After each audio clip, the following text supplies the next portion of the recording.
Alternative Dig Talk. Real issues, real talk.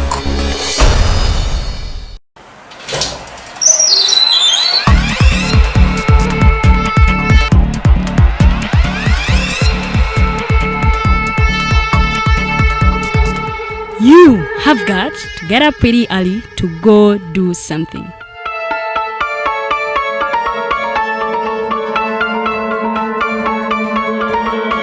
We are the Alternative Dig Talk.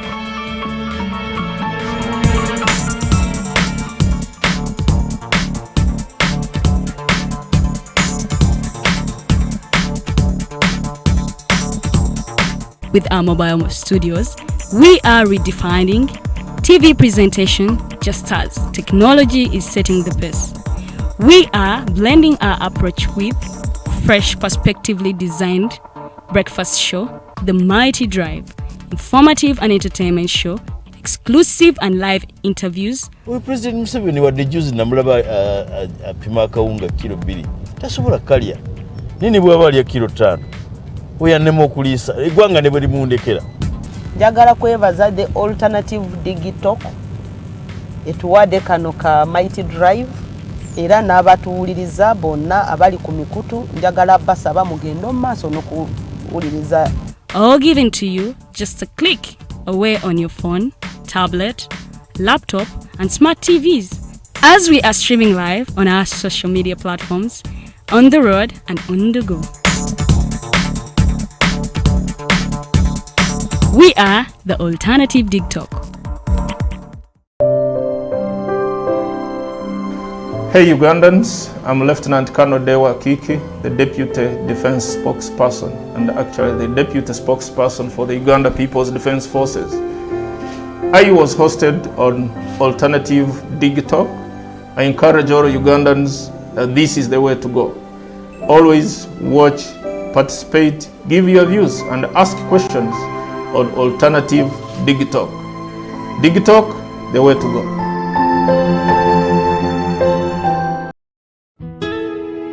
Omusajja bulijjo muwa ssente mu kibanja mpola ng'asonda poloti ennungi naye ngenza okutuuka nga woofiisi bulijjo wenteeka ssente baavaawo nadda essimu tebazikwata kyokka nga n'ebyentambula byakaweerega ebiseera bya kovidi yenga ndabye gwe baakubye naye lwaki weesiga abafere lwaki tewanneebuuzaako ne nkulagirira ba praise nze be bannyamba nze njokke. Praise Property Consultants Uganda Limited bagula n'okutunda ettaka kosa n'amayumba bapunta ettaka ne bakwanguyiza okufuna ekyapa bazimba amayumba kosa n'okuba plan ne architecture design balina ploti enteeketeeke wonna w'ogyetaaze ate ku byapa ebya private Miloland n'ebibanja ku ttaka lya Kabaka era bakkiriza ekibanja mpola basange Wandegeya mu katale ka KCCA Southern Wing leve y'okusatu Lomu 128 oba ku ssimu 0706 147 0 mukaaga ne 0783 821 918.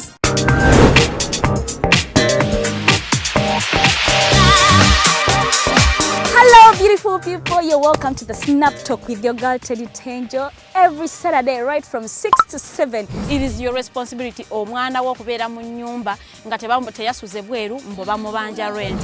Koyo kulaba abalenzi abasajja abakunga butuufu tebabuulirirwa nga babulamu.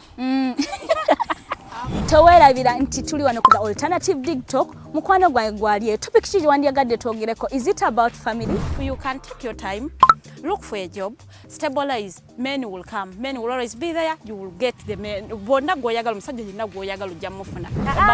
Embaga ketuuke bino bitu byasenga na ojja bafuna. Naye ng'oli asitudde ttu yakedde ku makya baga nti nsitudde ttu naye nga mubutuufu agambye nti akyali muto. Is it outside family? Is it society? Oh, could it be relationships? Just be commenting at topic yona gyandiyagadde twogereko tujja kwa tujogera kwano ku the Alternative Dig Talk ku share enganzi the Snap Talk.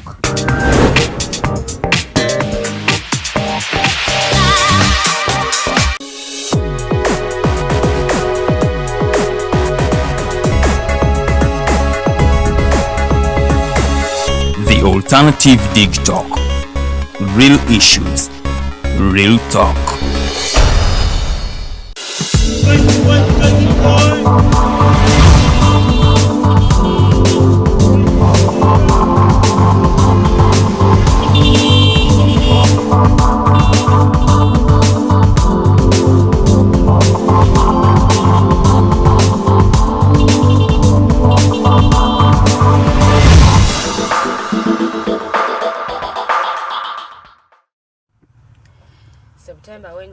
Bikobera abulako ennaku ntono nnyo abulako ndoza sawa kubanga ate tumuwunzika era nga tuyingira omwezi ogwa mukulukusa bitungotunga bangi gwe mumanyinga ogwekumi babuuzaako the mighty drive program gy'oli mu kulaba amanya nze Omumbejja Luwedde Lilian eddakiika ziri mukaaga ze zaakayita ku ssaawa emu ey'amakya g'olunaku luno olwaleero olunaku lwakuna ate ng'olwokuna eba in-house Thursday so tugenda kubanga ate tuba n'ebintu bingi nnyo mu show yaffe olunaku olwaleero tugenda kuba n'amawulire ne fashion tips maaso environmental tips ate tukomewo nate twongere kubanga tutanya ensonga ku bibadde bigenda maaso mu ggwanga olwaleero nno lunaku lwa njawulo kubanga ate anze ntudde mu nkato kuba nti tubawa amawulire agabadde gy'otabadde era nga tugenda kuba tugabawa n'omukyala Farida Bikobere era nga ate bwe tunaamalira amawulire ndowooza nga ate otegedde ebyabadde mu kitundu gy'otabadde oba ebyabadde mawulire by'otasobodde kubeera nga ate ofunako olwaleero tutuliddemu omwami Edgar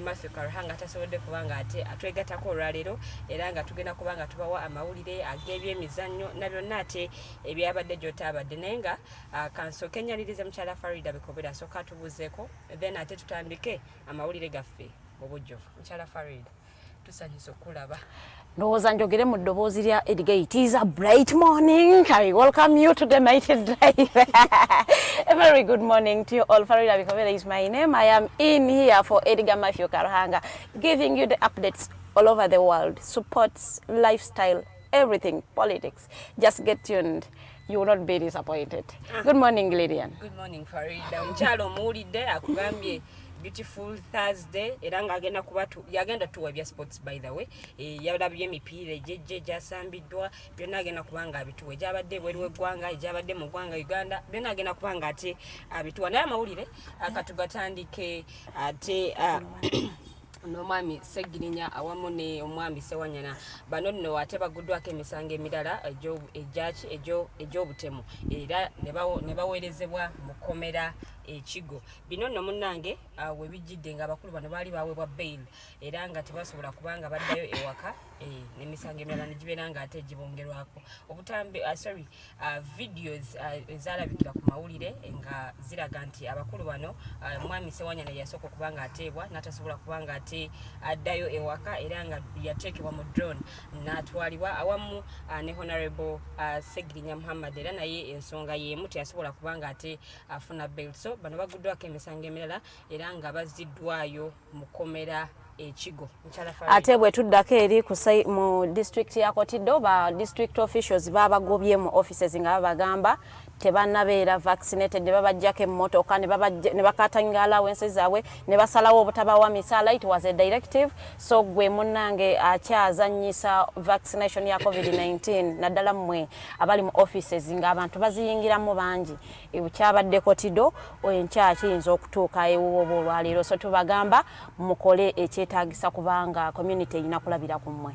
Ku nsonga yennyini ey'okuvaccinatingibwa RDC w'Entebbe omwami Nwanjuki ono no yategeezezza nti abantu bonna abagenda okubanga bakozesa ebidduko b'entambula ey'olukale balina okubanga ate bamaze okubanga bagemebwa ekirwadde kino ekya lumiimamawuggwe era nga bana batebagemeddwa munnanga ate tebagenda kubanga accessinga entambula zino ez'olukale bano bonna abakola mu butale mwenna mulina okubanga mugemeddwa era olina okubanga olina ne kaadi ekakasa nti ddala kituufu wagemeddwa ekirwadde kino ekya COVID-19. Ate eri mu saidi ya Soroti bannaffe abali mukola oluguudo mu saidi zeeyo mwefudde abasajja emmekete mu kuwa embuto abaana abato kubanga reports ziraga nti abawala 1,000 teens like 1,000 teens bebafunye embuto nga babadde pregnanted by the road workers abali mukola amakubo mu side ze Soroti tubagamba banaye mweddeko abaana mubalabe nga abaana bammwe oba abato bammwe ngega gavuddeeyo ku side ye Soroti ate wetuddako Entebbe katono nnyo wovudde mu nnaku 2-3 tujja kubanga ate enteekateeka ebaddewo ey'okuvaccinating abantu ababayingira ejja kubanga ewedde. Government egamba it has costed them 78 billions. Tujja kubanga tuzitematema we tujjako awo mu discussions zaffe mmeka zaalazeewa mmeka zaakoze eki mmeka ezisasula ebisaala naye nga anytime from now mwe be babadde batikka mu kibaasi baabo bukolokolo mpaka in a certain hotel gye babadde nga baba vaccinating bagamba enteekateeka kale tunatero gijjako omukono mu nnaku nga 2-3 ejja kuba ewedde. Full details in our discussion in the second hour of the show. Okay, tukyagenda maaso ne Mighty Drive Global News Updates. Tubawa amawulire agabadde gye mutaabadde era nga bingi nnyo byotasobodde kubanga ate ofuna mu mawulire naye nga tugenda kubanga ate byonna tubibawa olwaleero. Abalwanizi b'eddembe ly'obuntu nabo bavuddeyo ne boogera ku nsonga eno yennyini ey'okukwatibwa kw'ababaka ba Parliament n'engeri gye bakwatiddwamu era ne boogera ku nsonga ya bail ng'omukulembeze w'eggwanga ate bwe yagyogerako mu bbanga siddene nnyo era bwe yali ne Ssaabalamuzi Owiny Dollo. Ate nga ku sayidi eyo tugendako ewa minisita Nabanja wabaddewo nga backlashinga ne minisita Onek olwa ssente 5 billions. Lwaki babadde bafunamu obutakkaanya yadde bavuddeyo ne babitereza in a press conference nga tebaagala ate kwonoona public image yaabwe yonna discussion tugenda kubanga tugikuwa nga bagamba Onek yabadde omanyi minisita wa minister of disaster and preparedness so babaddewo nga backlashinga ka 5 billion ako tujja kubanga ate tubaleetera details in our second hour lwaki babadde bakilashinga buzibu bwavuddewa yadde ate bavuddeyo ne bakola ka press conference ne baklarifying nga bagamba letter eyawandiikibwa teyali intended ku defaminga oba okuvoola naye ye ayagala ebintu ebyerufu so agamba esente zikole z'abantu zirina okukola ekyo kyeziba zirina okukola. Okay, ate government yavuddeyo nayo neyongera okubanga iteekawo amateeka ku makampuni agatwala abantu ebweru era nga munnange bingi nnyo bye balina okubanga bagoberera era mu bino bye bayogeddeko mwe mwabadde n'ekyokuba nti abantu abagenda ebweru tebalina kubanga bagibwako ensimbi okuba nti munnange batwalibwa ebweru bwe babanga eggwanga lye bagendamu lirina enkolagana ate n'eggwanga erya Uganda. Mukyala Betty Yamongi ono nate ye minisita w'ekikula ky'abantu yabadde ayogera ku nsonga zino ng'ali wali ku media center. Ate bwe tusalako ne tudda mu West Nile damu ya Karuma batugamba in 2020 June ejja kuba ready okutandika okukola tujja kubanga 2022 mu June ejja kubanga ate ready okutandika okukola nga amasanyalaze etandise okuba amasanyalaze ngega supplying that is a plus for Uganda. Yeah, tujja kubanga tubawa details in our discussion. Okay, tukyagenda maaso amawulire agakyali mangi nnyo naye nga mu kaseera kano tugenda kubanga ate tusooka tufunako ebyemizannyo katono nnyo okuva ewa mukyala Farida Bikobere then ate tweyongereyo n'amawulire gaffe mu ggwanga lya wano erya Uganda nga tetunnasala kudda ku byamizannyo bintise katono nnyo. Uganda etandise okutighteninga security wakati wa ku border ya Uganda ne Rwanda tetumanyi oba ate obukuubagano tebunabeera nga busolovingibwa batandise okuyiwa baali batuulako wamu oba baganye okukiriziganyisa batandise okuyiwa ate abamaje bayitirivu nnyo ku nsalosalo ya Uganda ne Kenya kyonna ekiriyo lwaki bakikoze tujja kubanga ate tubiyogerako gye bujjako awo ate ne Kenya minisita omu yavuddeyo n'agamba abantu baabwe 89 abafiira mu nsi z'Abawarabu tebagenda kukireka bulesi yadde ofuwa ne Uganda abaana bafudde nga government yesuulirayo gwa nagamba naye abana Kenya bagambye nedda ogwomule tetugenda kukkiriza kino bagamba mbu government yeri naddala ya Saudi Arabia yavayo ne bagamba nti abaana bano bafa heart attacks ne bagamba abantu 89 tebasobola kufa kirwadde kyekimusonga bagamba bagenda kudipinga deep mweyo nsonga bamanye ki ekita abaana bano naddala abo bagenza okukola baleme ku living as slaves balaye bategere nti balina ate ensi gye bavaamu nga ate ensi efaayo ku bantu baabwe oba their citizens aba bafulumye ogenda wabweru. ate okola tugenda kombi emizannyo kati nnyo tugenda kutandika ne Champions League emipiira gyasambiddwa kiro kyajjo ya Manu yagobye after their 3 consecutive losses mu mipiira ena gye babadde bakazannyo olunaku lwa yesterday bafunye kawini ngate wini eno bagifunye mu dakika y'e95 omukulu Cristiano Ronaldo we yakubye golo yabwe ey'okubiri ngate banaatera okuwunzika omupiira naye essanyu lyabaddewo kituufu nanti omukulu ono bagamba ye he's the best player in the world. Do you agree? I will agree. Why? Nange enzikiriza yo teraga nti okikkiriza. Akakasiza. So mo tujja kubanga tubawa ani yagobye ani yazanye nani. Juventus yakubye goal emu yakubye abasajja ba Chelsea. Aba Chelsea bambi mwanswaziza nze ndi wammwe. Naye kale batukubye omupiira ate aba Man United bagobye omupiira gwabwe nga basamba Villarreal yakubye bagobye Villarreal yafunye goal emu ate aba Man U ne baguwangula ne goals 2. Aba Benfica bawangudde Barcelona ne goals 3 awonze ngamba Barcelona ekola bubi obwo olw'omuzanyi waabwe okuvaayo. Yes ate ndowooza betaaga okutereezaamuko ndowooza kooki waabwe tali mukola bulungi ate aba Bayern bakubye goal 10 nga bazikuba aba Dynamo Kiev. So ekyo ne kibaleetera okudda ku nakani ku top mu kibinja kyabwe. Mu kibinja kyabwe so tubagamba nti mmwe abatalabye emipiira mujje mwanguweko tubawa updates, sports updates. Mu kibinja kyabwe kya group E Bayern Munich yetopinze neddako Benfica, Dynamo Kiev ate Barcelona nesembe. Ekyo no kiraga nti Barcelona eyinza obutava ne mu kibinja mwetaaga okutiteninga yo grips ba mikwano mwanguweko ate bwe tudda mu kibinja kya group F omuli Man United yadde bawangudde kyabasembezzaako ne kibaza mu kifo ekyokusatu so era kiraga nti ebyo sibimanyi. So mu kibinja kino balimu Atalanta yetopinze ne kuddako aba Young Boys, Man United nedda mu kifo ekyokusatu ate aba Villarreal ne basemba mu ekyo ekibinja. So tubagamba ba Man United temuli mukola bulungi nnyo mwongereemuko bemanyi bajja bazze bakuba manager waabwe misumaali ole toli mukola bulungi oba osaana oveeyo osanga yazisa manager wa Manchester United naye yavuddeyo n'abakakasa ku lunaku lw'okubiri n'agamba I am here to win. I am here to win. I am here to stay. Satenga baina injuries ezimu Harry Maguire batwavudde bategeza tagenda kubanga asobola okusamba empiira egidirirawo ya olwokubanga ya sustainze injury ya so tubagamba ba Man United mulina ate okwetereza muko katini nnyo bwe tukyeyongerayo aba Salzburg bakubye goals 2 nga bazikuba abaliri bawangudde omupiira yafunye goal emu aba Salzburg ne baguwangula ate ne goals 2 aba Wolfsburg bakubye goal emu nga bazikuba batu actually bafunye maliri nga batunka ne Sevilla emu ku emu.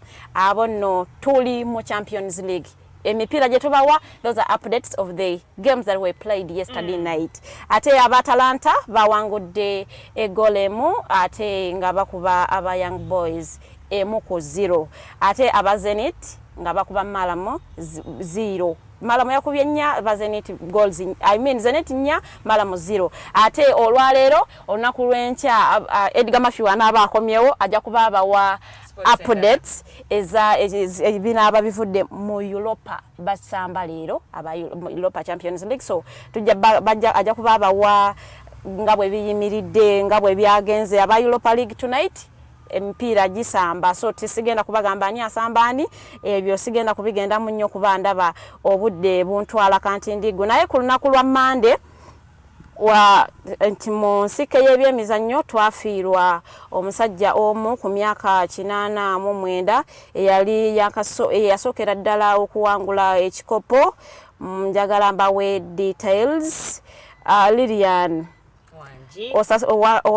owagira timu ki? Mpagira Express FC. Tebasambira wali wankulu kubebo bempagira. Mpagira Express FC. Ye Express FC wembasera bidde. Then mujebweru nempagira Mani. Tosobola kwerabira. Wembasera bidde ye Express FC si kyo basambira wali wankulu. Ndoze baba kufuna n'omutendesi jojuzaawo.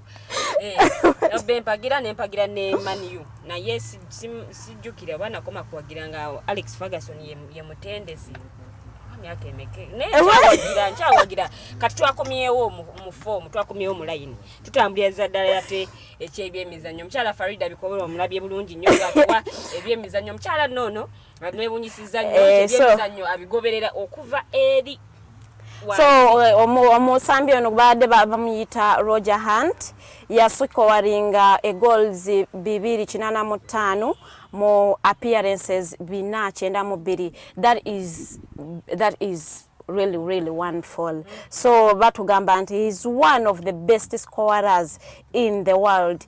Abadde yali yasambirako mu Liverpool ate is the first World Cup winner mu team ya England.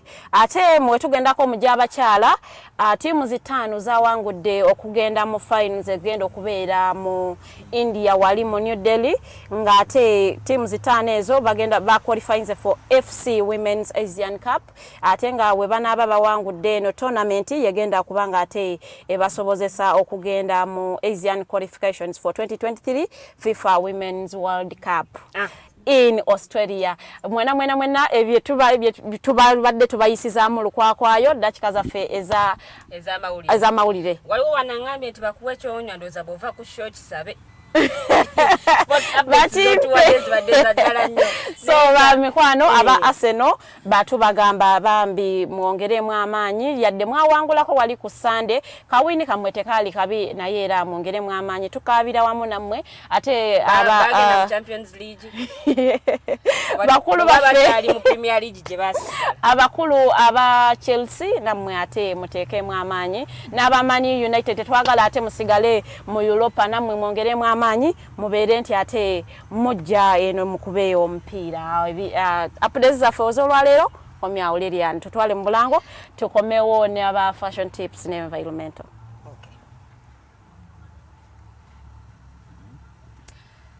Tugenda kuwumulamu kati nnyo tukomawo ate mu ddakiika ntono nnyo tugenda kukomawo n'omukyala Teddy nga tuwa fashion tips awamu n'omwami Rogers Tulyahabwe yatenga naye atuwa environmental tips bwe tunaba tumaliriza tugenda kubanga ate tukomawo twongera okubanga tutanya ensonga ku biki ebibadde bigenda maaso mu ggwanga ne ku mawulire ate ge tubawadde mu ddakiika zaffe zino ezisoose katusooke tukolemu bwe katono nnyo temuvaamu.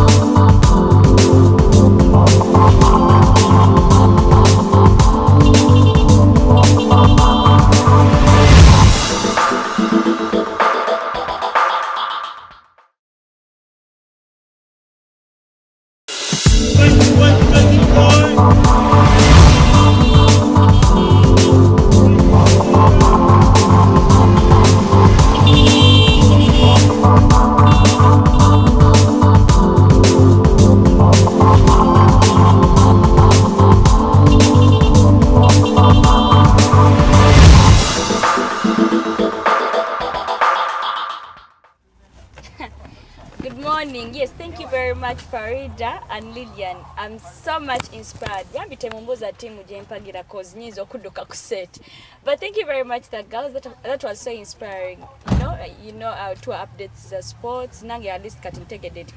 It's a necessity for a girl to watch soccer. But that aside, welcome to the Might Fashion Tips. As usual, it's Teddy Teangel back here. I apologize for the previous week where I missed. I'm very, very sorry. I didn't make it here, but I was very lucky that, as you know, circumstances, I got a certain weakness and I couldn't make it. But I'm super excited to be here to present to you, my beautiful people. Yes, it's always a prerogative to come before you. You need to get a fashion in one way or the other. Yes, today I'm putting on sneakers, beautiful sneakers, with a sock pant and then a t-shirt. As you know, we are diving into the weekend, so of course I had to come here a little ngandi just like, I'm diving to the weekend for, it's a weekend. And on the other side, today we are going to be talking about series of dresses, as some of them, because of course we can't mention all of them, but we are going to be talking about a series of dresses and how we can, put them on in one way or the other. And yes, I I think before I start dresses, let me just give you just a little tip about red carpets. You know, as I was moving around, I was invited on a certain event where I realized that, you know, the men are so limited on what they put on red carpets. You find that omusajja watabera musuti. It's very hard to find men abali in other outfits, mboba jeans, or okay, like they feel like the elegance for it to come out, or inakwera musuti. But it's different on how they're made. Sometimes bakola two-piece, they're not necessarily suits, but they're, you know, they just suit the red carpet. And I realized you can also put on sneakers ngoyamba de suit. Anyway, we talked about this in our old series, but here is the good news. You don't only put on the suit and then the sneakers ngolioba on other events. You can also put them on a red carpet for the men. As you see, yeah, my producer is going to be portraying things for you. I'll be talking as you see things, you know, flow. So the men, you don't have to carry the gentle shoes all through Blidachika. Yes, find your two-piece. Or you know, sneakers over yambala suit yo, because it's so limiting for you. It's so absurd, but you are going to, you know, innovate or to venture to afunile another outfit you can always put on red carpet. And then tugenda ku bawala, girls, I realized not all dresses match on a red carpet. Yes, I was told that cocktail dresses match more ku red carpet. Cocktail dresses is, you know, zibera ne colors nga nondemu tebera nga cocktail nti omanyinga omanyika cocktail katumanya ka juice kabera mixed up and all that. No.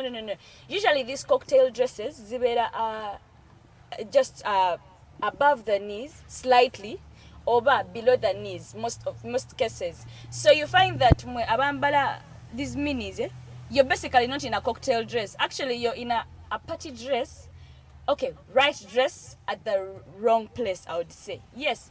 It's okay, however, at the end of the day, but if you want to be extra, you know, elegant and then extra, you know, you look just extra, like at opting for the cocktail dresses. Cocktail dresses, you know, almost zibera straight, zibera long, zibera different in one or the other. And then you can also cane the cocktail dresses, ngolimu sneakers in one or the other. Yes, so kwanga ogena sanga mukazi wolubuto tugena mukaka, you know, to put on high heels because, you know, I mean, you are invited on an event and it's a red carpet stuff. So when to look elegant, you know, kwambala, you know, high heels. No, you can put on the, you know, the sneakers as well on the cocktail dresses. Cocktail dresses, they're either long, short, above the knees, below the knees, and then by this, you know, usually tuzambala nnyo because zibera extraordinary. You've seen red carpets as abazungu events, let's say BET awards, which okay, different events. We've seen them do extra.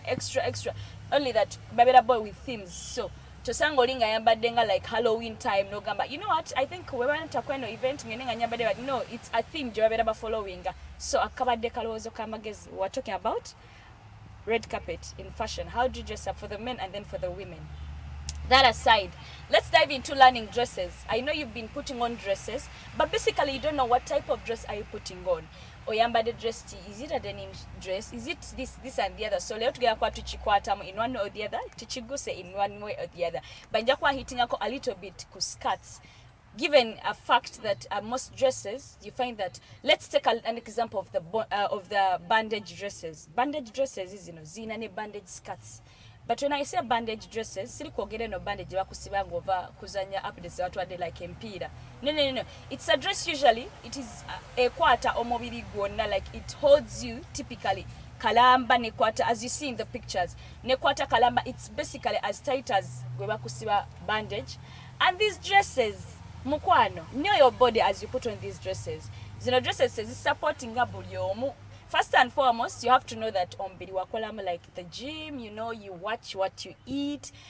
It's not only for the tiny girls, I mean like the slim girls, but also the chubby babes. You can put on the the bandage dresses. That's if, you know, sibya kuberanga yo chubby nayate olutoli chubby akabina like yo chubby all over. No, you have to be chubby in one way or the other. Zino bandage dresses or kunyubira. And likewise the bandage skirts. And yes, with time to come we shall be seeing what do we blend with the bandage skirts, what do we do with this and this. But just to let you know, bandage dresses also zamba like sneakers osobola zambalira ku high heels, osobola zambalira ku open shoes, osobola zambalira ku pumps, just to let you know. So wobanga oliyo nga gogamba omubiri wakolamu, I would advise you, are you going for an event, are you going to work, where are you going? Yambala ka bandage dress, get your bag, hit the road, and you look elegant in one way or the other. That aside, let's look at the max dresses. Max dresses have been misunderstood in one way or the other. We, the slim girls, the tiny girls, we think that max dresses are not ours. But here is the good news. My sweetheart, ezo max dresses zilabika so beautiful, be it on a chubby person, be it on a slim or tiny or whatever you are, zikunyumira. So zino max dresses usually zibela long. They're usually long enough. I've seen slim girls in max dresses because so elegant and smart. It's all about knowing how you blend it and how you look in it. So max dress si ya balubuto simiyanga ndi maternity leave. So when kwambala max dress, no, as a matter of fact, you can even go to the beach with a max dress as long as tikati munaye katika no ka max dress kankateka kwa basili tukwanga at the end of the day ku beach twa tugenze kulaga mibiri. So please don't worry, and you have it's max all there. And by the way, max dresses either round or straight or whatever. So njagala tuduke a little faster because of time. Let's go to the denim dresses. Denim dresses, last time we were looking at the fabrics. Netulaba fabric ya denim. Denim ebera jean. It's what we call, jean jacket, jean pants, jean shirts, jean dress. What you call jean dress is called a denim dress on the other way. Zero denim dress usually is very straight, round, whatever, and tezisosola mu size. People are discouraging us. That is wrong. In fashion, everything looks good on you. It's after you knowing what suits you best, as they say. In any mistake in art is a design. So, just know how to blend it, so you look presentable in one way or the other. So denim dresses is a denim dresses tuzambala ku weekend most of the times. Ozambala ko sneakers, nogenda maybe over out, or nogenda, collar, but everyone knows, jeans are for the. I've always put on jeans here, so they know that denim is for the weekend and all that. So let's look at the mini dresses. Mini dresses, please. Temuja ma offices are finger mamba the mini dresses. They are beautiful dresses, but know the occasions under which you put on these dresses and know where are you going. Ogenda kumulimu atone ambala mini dress. Please remember, I told you fashion is all about decency. It's not indecency, it's decency. You can be fashionable in a decent way. So if you want to put on your mini dress, you're doing something right. But where do you put on your mini dress? Are you going to the club? Because of course, max dress in a club, tuja kukubirayo. But anyway, put on your mini dress, go to the club, party, come back home, shower, freshen up, sleep. Wait for work tomorrow, or yambala either bandage dress, and you got to work. Please, I'm gonna office about because first and foremost, yambala no mini dress. Yes, you're being fashionable, but at the wrong time, and you're losing the respect one would give you. So yes, let's know when to put on these dresses and how to put them on. Mini dresses also kwamba high heels as well, and then sneakers. But usually when people are going to the club, so I've seen most of the people do it with the high heels, to keep that that look. There is that look you have about the high heels than when you have sneakers, more so on a dress. So that aside, Sagala, I don't want to dive there that much. Tulabe shirt dress, listing shirt dress, ebelanga a shirt, usually the dresses, ninga the shirt dress by the Teddy Yesu kama vivi. Ebela techali shirt dress, ebela just free dress. So while your shirt dresses, oliza solo kwambala on a weekend, then putting that aside, the shirt dresses, we're going to look at the round dresses. Round dresses, most times we use the round dresses. It's more common with the slim girls. Like chubby girls do the round dresses, but they claim that they make them a little fatter, so they look more chubby than they are. Like so, chubby olubu tebakola those rounds because ziba making her like fatter. So the slim girls usually do those round dresses for tuwera webati. So I need something to make it a little bit. So the round dresses zili either long and then short, long, whatever. You can blend them with heels and then you know, sneakers, waliyo high-low dresses. High-low zino zibeera maaso nga nyimpi, and then, you know, behind mpanvu, there's zibaita high-low. High-low dress. High-low dress ebeera emaaso nga baagitema. Sometimes wakosa slits. At times it's basically nga maaso nyimpi, and then emabega nga mpanvu. That's why it's called a high-low. You can do a high-low with sneakers, by the way, kubanga, you know, at the end of the day, engato ebeera elabika. It's not like they're long dresses in a ziri formal. You know, nga they're long, tebasobola kulaba ngato yo. There's a high-low dress, there's an off-shoulder dress. An off-shoulder, there's some rare vibe, a journey off-shoulder, in a way that we have off-shoulder, you look slimmer up. And when you look slimmer up, there is that beauty that comes along with, you know, showing off your shoulder. You know, you're decent, you've showed half the shoulders. But anyway, time is against us, so sagala kulandaganyo. But just to let you know, there is a mini dress, there is a long dress, there is a round dress, there is a straight dress, there is a party dress, there is a, you know, a cocktail dress. There are many dresses out there, but due to time, I'll stop at that. Nenga nkugambi mukwano. In fashion, decency is key. So stop saying, you know, ate tenjo yatugambye mini dress, you know, you can look smart in it, kangende, kumulimu ngajambade. No. Genda mu club, only clubs, beaches, like, sorry, pardon me, beach, it doesn't have a... When you're going to the beach, you're going to the, you know, club, you're going for an outing, you can do those short dresses, the mini dresses. Neka tuwane wasigade, round dresses usually is really okay, by the way. You can do the long dresses, the bandage dresses, by the way, you can do these dresses, but as long as you promote decency. Yeah, you know, of late I'm doing this campaign of decency in fashion. It doesn't mean that to be fashionable, you have to be indecent. It has been your girl, Teddy Teangel, taking you through the Might Fashion Tips. Due to time, let me invite my colleague, Rogers Tulyahabwe, to take us through the environmental tips. Rogers, good morning. A very good morning. First of all, thank you, Teddy, for the fashion tips. First of all, Kansoke Nkurope, Teddy said she doesn't want to say what she supports. Awagira Chelsea, Baba Kuyo Mupire. I am a blue. We are for blue. She's a blue? I am a blue. Baba Kuyo Mupire. So, sorry for that. Yeah. But, it's okay. You take it at, you know, in good faith. There's no plan B. It is what it is. And another question. Yeah. Is it okay to put on yellow on a Thursday? On a Thursday? Are you serious? It doesn't matter what color you put on, by the way. Only that yellow ya favor jonona, politics ya jonona, but yellow is a beautiful color. I can basically put on yellow from Monday to Monday. Personally, I like mustard yellow since yellow boss the mustard yellow is a little thicker than your color. So but mine is okay. Yeri jebakozesa kati twaji modify tukola ka mustard akafa wakati favorite. But it's okay to put on yellow any day. Okay.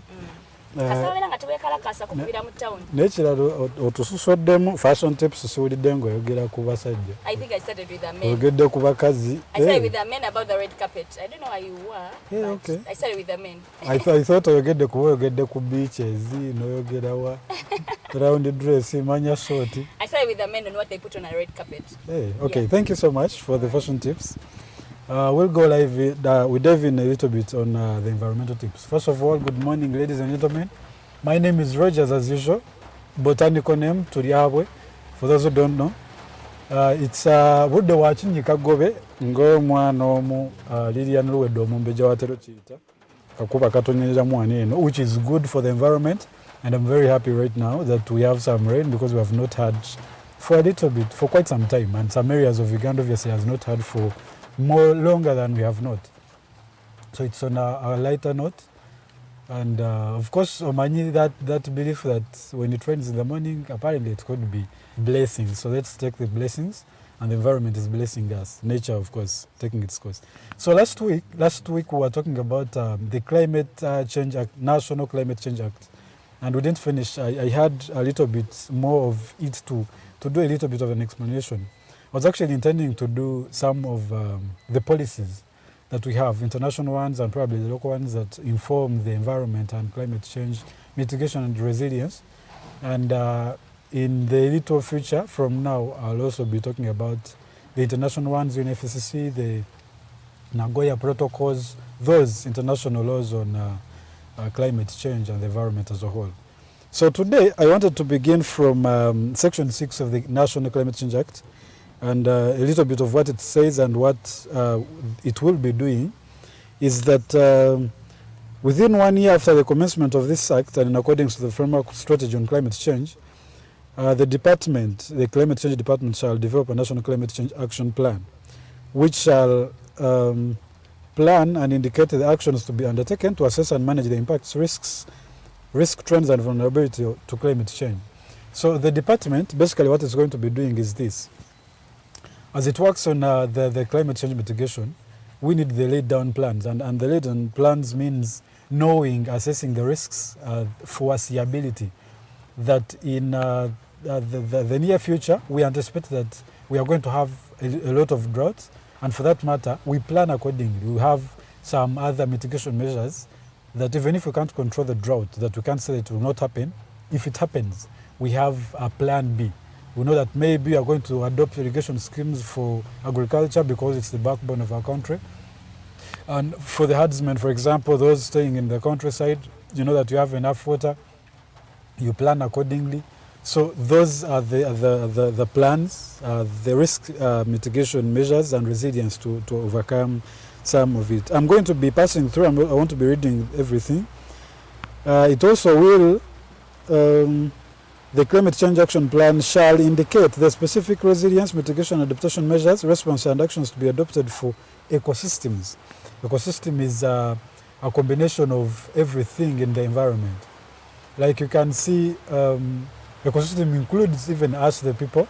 It includes the animals, the birds, the aquatic life that is in the sea, animals in the sea, and everything that makes up, even the small microorganisms in the soil are part of the ecosystem, because in one way or another it adds on the ecosystem development and growth and adaptability and resilience. So the ecosystems, gender matters, of course. You have seen that, of course, there has been an issue of some climate change actions and events that are negatively impacting us. Some of them especially impact the different genders. So part of the action plan is to also have the genders put in perspective. The vulnerable and marginalized communities, we have already, for example, had the northern Uganda. It has had issues with the drought for a very long time. We have had Kasese battling floods every now and then. We have Ududa battling mudslides. So those vulnerable communities will be put in perspective as we do a risk assessment, and same for measures of resilience, adaptability, adaptation and mitigation, so that when those events happen, we have a plan in action. Like you see, we have a department of disaster preparedness. I personally do not know what they have done, because often now and then a problem happens, and then it is when they remember to wake up and say, hey, this happened and 50 people died, but we are trying to do ABCD to make sure that this issue is being solved. I thought the whole idea of having a disaster preparedness ministry is so that before the events happen, they can at least a little bit, there should be some little bit of foreseeability, so that they know, for example, it has happened over and over again. Disaster preparedness is to know that if it has happened, can we plan for the future and know that if it happens again, we have a plan laid down that we can overcome this kind of problem. So yeah, that is what it will also be focusing on. And for the variability and extremes of climate change, yeah, that is the same as the other one. So I'll be jumping a few. There is another on Section 8. It talks about district climate change action plans. Like I told you last time, this one is not on entirely on a national basis, that it's the government that's going to have a minister, for example, planning for Western Uganda or Northern Uganda or Eastern Uganda. It's a district-based. Local governments should have plans in place to mitigate climate change. And so this says each district in Uganda shall develop a district climate action plan within 1 year after the development of the National Climate Change Action Plan. And the district climate change action plan shall include an assessment of the current and predicted impacts of climate change I told you that, on the area under the jurisdiction of the district. And it should include an assessment of the vulnerability impact and the risk of climate change on the area under that jurisdiction. So technically what it says is to avoid this whole issue of they have focused more on Eastern Uganda and they have left Northern Uganda, or they have focused on Central and left Western. So the whole idea of having a district and local governments also having action plans is so that the solutions are ground up, they are grounded from the communities. So that even when you have those vulnerable communities like Northern Uganda, for example, there's no this thing of they have cared so much on the other region and left this one out. So that all of us are moving at the same pace. If we have mitigation measures, if something happens in Bududa again and there's a local government that is responsible, there's a committee that's responsible for natural events like those, if they have not prepared, they have no adaptation and mitigation plans, it's upon you. You won't be blaming the government for not acting on your behalf. The government is going to give you the resources you need. You plan accordingly and make sure that you have strategies laid down for eventual happenings of this kind of climate change impacts and events. So it helps that we all grow together. No region is left behind. That has been a hashtag, leave no one behind. So I want to believe that that is the whole idea behind the district and local government's action plans. It's very important. The other is section 14. I was handpicking a few of them. I didn't want to read the whole of it. Of course, you'll have to go back and read in details. 14 talks about the department responsible for climate change, which shall ensure that Uganda meets her obligations and realizes her benefits under the convention. Now, the convention under which the National Climate Change Action, this climate change bill, I mean act now, it's not a bill anymore. The convention is the UNFCCC, United Nations Framework Convention on Climate Change. Every country is supposed to those that have ratified that convention and they are a part of it, they have signed that bill, convention, they have certain contributions they have to make. And that means that a part of it is that at a certain period of time, for example, let's say 2030, a country has committed to, for example, eliminate a certain percentage of greenhouse gas emissions. So this one says that department, that the convention was trying to expound on the convention, it's the UNFCCC, and the department shall ensure that Uganda meets the obligation as per their commitments to the UNFCCC. And it also coordinates, monitor and evaluate government programs and actions on government action plan. Yeah. Part 2 of it is the performance of its function under subsection 1 is assess adaptation and mitigation actions to lead agencies, individuals and private entities to identify potential synergies and develop co-benefits to guide the national prioritization of climate change actions. Now, a part of what the department should be doing is that there are entities that are contributing to for example, greenhouse gas emissions. There are companies, for example, we are trying to drive industrialization. Of course, we want the middle income status by a certain period of time as a country. We want that middle income status. It means obviously we can't overcome industrialization. But as it happens, those entities that are leading industrialization should have their roles they are playing in elimination of this kind of stuff. Even individuals, that if you are an individual and you have some actions you make, and that actions in one way or another impacts climate change, you should have a responsibility as the government. You play your role, a part of it, and say that as much as I produce ABCD, which is good for the economy of Uganda, I have mitigation measures for the actions I do. For example, if it's greenhouse gas emissions, you have some mitigation measures for that as you produce, because we can't, of course, we want to grow as a country. And obviously, growth does not happen in isolation of some impacts, which are usually, obviously, not in favor of people. So as that happens, we also want to know that there are measures to counter them. That obviously we can't entirely eliminate part of it because we want growth and development, but we also want to have plans. So as an entity, as a private entity or government entity, we have plans, even as individuals. Yeah. Another is I'll go to 1922. 19 is talking about, let me see, it's talking about district committee responsible for climate change. I think I've talked about that one. For the regional, to make sure that the country is moving at the same pace and no region is left behind. Another is incentives for climate change actions. The minister, in consultation with the minister responsible for finance, may provide incentives to persons engaged in implementing response measures for adaptation and mitigation. I was talking about this, we have usually talked about it in the business sense, that, for example, the government has not given people incentives, and that's why most of the businesses are collapsing, and which affects the economy. It goes the same way now for climate change.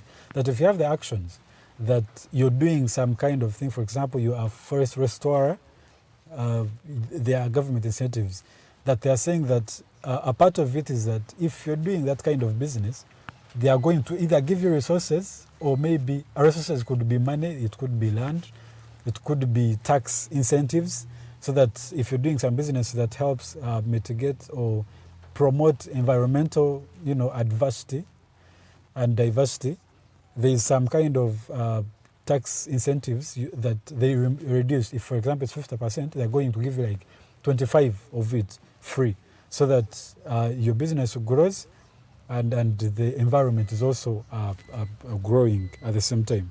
So incentives are very important, and I want to commend the government for this and for the formulators of this act, because it's very important. We have 23 talks about the duties of private entities and individuals. Like I said, the minister shall make regulations prescribing climate change obligations on private entities and individuals, activities for which private entities and individuals shall be required to prepare mitigation and adaptation plans, and the nature and procedure for reporting the performance of private entities. So this is to keep up the trend and know that if there's kind of a report, every year you produce a certain report, we know that we are progressing. This year we don't have 20% growth, and next year we have 1% growth. So that is not a progressive growth. That is a part of reporting. Another is 26. Section 26 talks about entirely litigation. Now, litigation on climate change is one that a person may apply to the High Court for relief against the government, an individual or private entity whose actions or omission threatens or is likely to threaten efforts towards adaptation to or mitigation of climate change. Now, it goes to the effect that if, for example, an entity, a private entity, let me give an example of maybe Bidco. Bidco produces palm oil in Kayangala, and they are now encroaching on Bugoma, which is very bad. We are saying that as an entity, if you feel it's affecting climate change, the environment, and probably promotes those events that affect people, you have the right to sue them, take them to court for redress. Redress could be restoring what they have diminished, or it could be that they have encroached, or you have been affected in one or another, and you want a court to address that in accordance with the law. So litigation, I think, is good. The High Court may, in addition to any other orders, it may deem appropriate, make orders to prevent, stop, or discontinue the act or omission that is subject to the application, or compel the department, the lead agency, or any person to take measures to reverse the act or perform the act that was omitted. So yeah, I think that gives the whole image. I talked about the reporting. Reporting is, for example, entities or individuals. It's also in section 27, biannual report. The department gives a report to the ministry, and we see whether we are growing or we need to put in more efforts. Yeah. The other is, I think, section 31.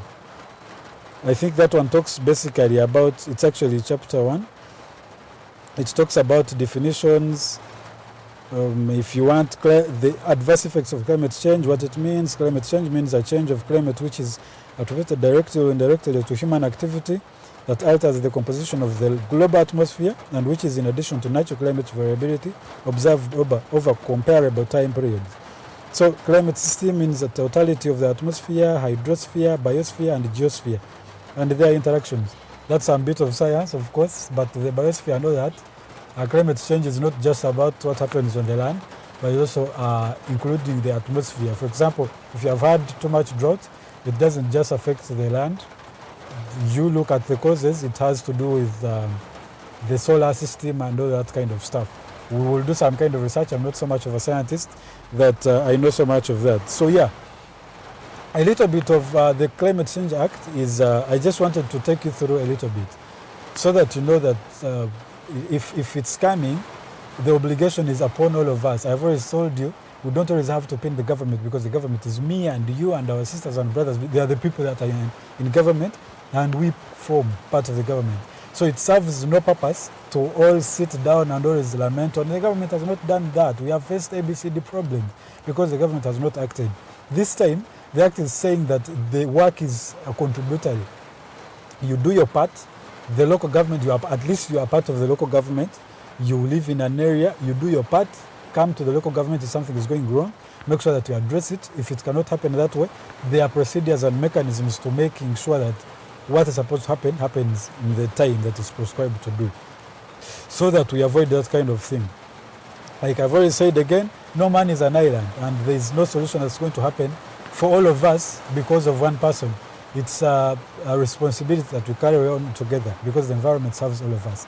And if we don't act on these issues as early as now, the generations to come are the ones that are going to suffer. And those are going to be our daughters and sons and grandchildren that are going to suffer. And we, both me and you, don't want to do this kind of thing. So what you have to do is do your part, inform the local government, reach out to them if something is going wrong, address it. If it cannot happen on a local level, you will go to the regional, then national. That's the whole thing. And next time, as I do the international ones, is to show that as we do from the local level, we are part of the bigger system. And as a country, we also have a role to play in the regional, the continental, and the global as a whole. So, ladies and gentlemen, thank you for keeping it the alternative and for listening in on the Mighty Environmental Tips. My name is Tulyahabwe again. I'm going to give it back to the ladies who are doing, going to give you an updates and analysis of what is happening in and around the country and the world as a whole. Thank you for watching and for always being with us. It's a good morning. We'll go in a short commercial break. We'll come back with the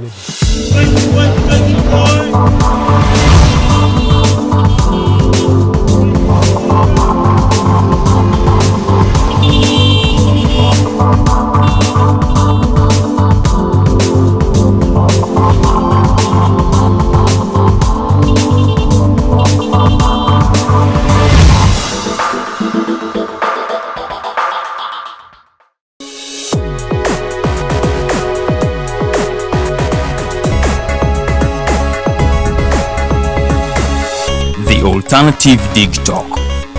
Real issues, real talk.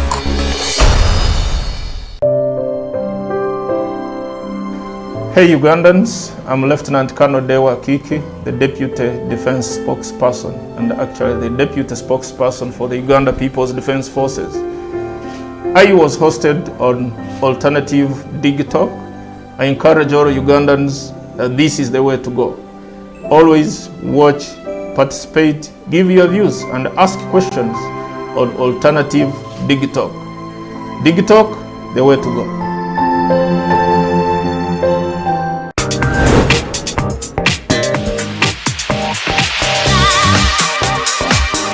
Beautiful people, you're welcome to the Snap Talk with your girl Teddy Teangel every Saturday right from 6 to 7. It is your responsibility omwana wo kubeera mu nyumba nga teyasuze bweru mbo bamubanja rent. Koyo kulaba abalenzi abasajja abakunga. Butuufu tebabuulirirwa nga babulamu. Towerabira nti tuli wano ku the Alternative Dig Talk. Mukwano gwange gwali topic kiri wandiyagadde twogereko. Is it about family? You can take your time. look for a job, stabilize, men will come. Men will always be there. You will get the men. Bonna goyagala musajja yina goyagala ujja mufuna. Batandise doku. Embaga ketuke. Bino bitu yasenga na ojja bafuna. Naye ng'oli asitudde ttu yakedde ku makyabbaga nti nsitudde ttu. Naye nga mubutuufu agambye nti gy'akyali. Akyali muto. Is it outside family? Is it society? Oh, could it be relationships? Just be commenting nga topic yona gyanjagadde twogereko tujja kwa tujogera kwano ku the alternative dig talk ku share enganzi the snap talk.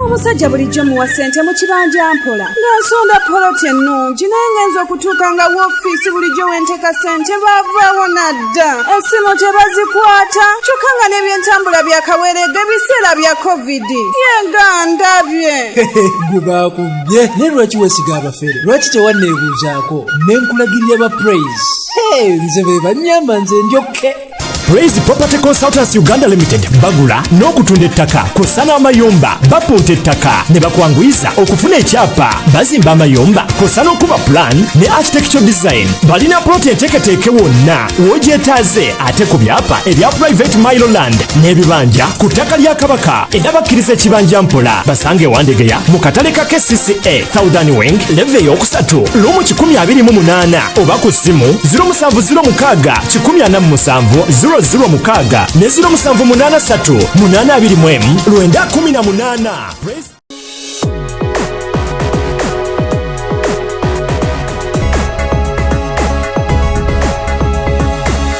The Alternative Dig Talk. Real issues, real talk.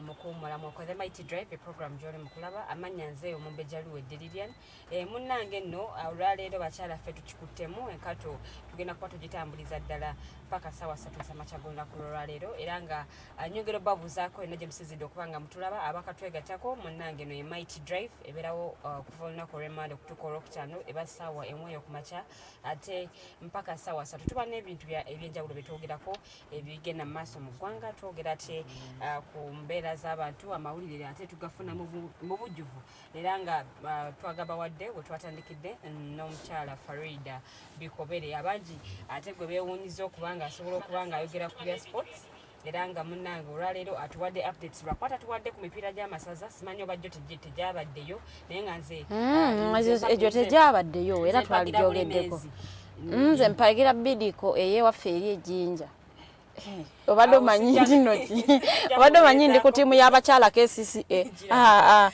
nedda munange tugenda kuba nga ate tutunuulira ensonga ez'enjawulo tugenda kuba tutandika n'omulamwa ogw'ababaka ba parliament okuli honorable Ssegirinya Muhammad ono nno wa Kawempe era nga ate ne honorable Alan Ssewanyana nno wa Makindye West baziddwayo mu kkomera ekigo era nga abaguddwako omusango omulala guno nno ate gwe gw'obutemu era nga baziddwayo mu kkomera ekigo okubeerayo oba okwebakayo okutuusa ennaku z'omwezi 13 omwezi ogw'ekkumi oba naakomezawo mu kkooti okwongera okuba nga ate bawozesebwa ku misango gino naye obajjidde mu kkooti munnange nno bazze nga ate bawenyera ekyongera okulaga nti bayinza okuba nga batulugunyizibwa mu ngeri emu oba endala oba nga ate gye bafunira obuvune buno gwe mulema gwe tugenda okuba nga tutandikirako era nga mukyala Farida Bikobere naye kasooke abuuze kuba tulaba abakatwegattako kati abakatweyungako saawa eno tubaniriza muli kulaba the Mighty Drive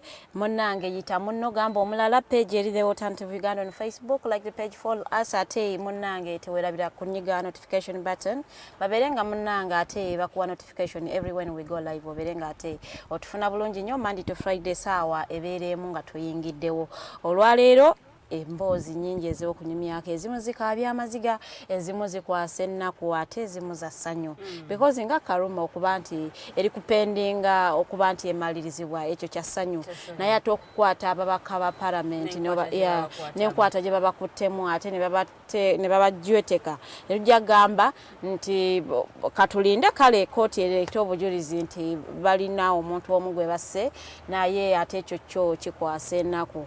Naye nga njagala okwebaza ababaka ba NUP kuba nti bayimiriddewo wamu ne bannaabwe bano nti baalaze obutali bumativu ne beekandaga bakuyita kwekandaga ne bafuluma agamba nedda baganye n'okutuula bagenda kuddamu kutuula mu ntuula za paalamenti okutuusa nga ababaka baabwe baweereddwa bbeeri naye ate okusinziira ku mukulembeze w'eggwanga bbeeri yakumala ennaku 18 ye okusinziira ku ye bwe yakinoganyiza yali asinkanye ne Ssaabalamuzi naye ng'ate bail is a constitutional right naye lwaka yagambye mbw abantu abali ku misango gya madda tebalina kuweebwa bail naye mu mateeka oli ali presumed innocent till they are proved guilty. Naye nanti bagamba ensi eno efugibwa omuntu omukulu owinyiddolo yavayo n'atugamba nti decision ezikolebwa mu kooti president asooka ezimu kuzi approving ezimu n'ataza approving, so tulaba nti ezimu influence eba ya order from above okuva eri endala kale n'agamba that is a minor case, you can decide that is a minor case. webuuliza olw'essigali n'eddamu lyetongodde oba bwe tubadde nga tulowooza nti essiga lino lyetongodde naye okusinziira ku statement za omukulu owinyiddolo kitegeeza kiraga nti waliwo ekibulamu. Kugambira nti Praise Property Consultants Uganda bakugamba bwayagala okubanga ogula ettaka bitundu by'eggwanga eby'enjawulo bakutegeeza nti bali nnyo okubanga ate naawe bakusaavinga kubanga balina amataka ebitundu okuli Nansana, Matuga, Bujuuko, Kawuku n'ebitundu by'eggwanga eby'enjawulo osobola okubanga ate obatuukirira ofiisi zaabwe ziri Wandegeya Katale ka KCCA room number 1028 oba osobola okubanga obakubirako namba zaabwe ez'essimu 0706 147 006 oba 0783821918. Glitters Jewelry eri gwagala ebyokwewunda by'abakyala oyagala bukomo oyagala necklace oba earrings osobola okubanga ate omufuna ku namba y'essimu eri 0751963993 asobola okubanga ate naawe akuwa ebyokwewunda eby'enjawulo. Tuli mu ssaawa yaffe ey'okubiri era osobola okubanga ate okuba essimu mu studio lines 0789017145 oba 0759132310 zenamba za studios zosobola okubanga ate okubako tukyagenda mu maaso era nga guno gwe mulamu ate gwe tutandikiddeko ogw'ababaka ba palamenti Honorable Ssewanyana ne Honorable Ssegirinya Muhammad ate abaggulwako emisango egy'obutemu egy'obutujju n'okugezaako okutta era nga neera bayongeddwako omusango omulala guno naate gwe gw'obutemu baziddwayo mu kkomera ekigo bebakeyo okutuuka nga ennaku z'omwezi 13 omwezi ogw'ekkumi banakomezebwawo mu kooti okwongera okubanga ate munnange bawozesebwa ku misango gino naye ekyanneewunyisizza ye mubaka Theodore Ssekikubo ono nno ye ow'Olwemiyaga omubaka ow'Olwemiyaga eyayimiridde ku fulo ya paalamenti n'ategeeza nti naye avumirira ekyokuba nti ababaka bano bakwatiddwa n'engeri ate gye bakwatiddwamu. Kyanneewunyisizza nnyo nti omubaka ono wa NRM naye yalabye ekitali kituufu ku ngeri ababaka bano gye bakwatibwamu n'avaayo n'akyogerako ku fulo ya paalamenti era ne sipiika mwami Jacob Olanya naye n'ayongera okuba nga avumirira ekyokuba nti ababaka bano bakwatiddwa yabayise ayina engeri gye yabayiseemu. Kyogamba aba NRM bwe babeera eri tebalaba birungi na bibi bo bakuuta kadingidde kaabwe oba kirungi oba kibi.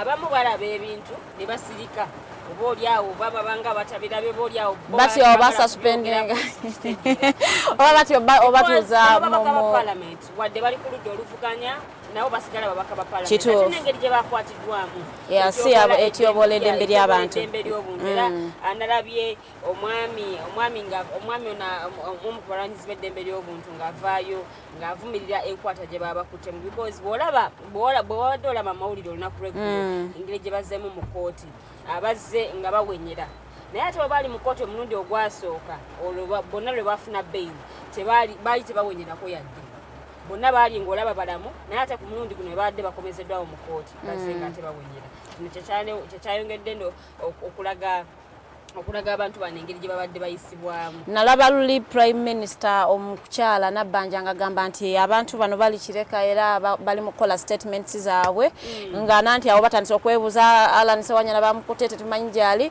navaayo n'addressinga issue. So twagala kulowooza nti erinnya gye bakola statement gye baba tulugunyizibwa in court. Siyinza kulimba era okwatibwa kwa Honorable Alan Ssewanyana engeri gye yakwatibwamu yaweebwa bail n'ateebwa. Bw'ateebwa afuluma ekkomera nga drone emulinze. Nga drone ye yali atambula nozanga kubanga bulaba mu katambi olabye ddala nga yali tamanyi kigenda mu maaso. Kituufu. Aba ali awo nga drone eze yafukamira bufukamizibwa ati ne bamukwata.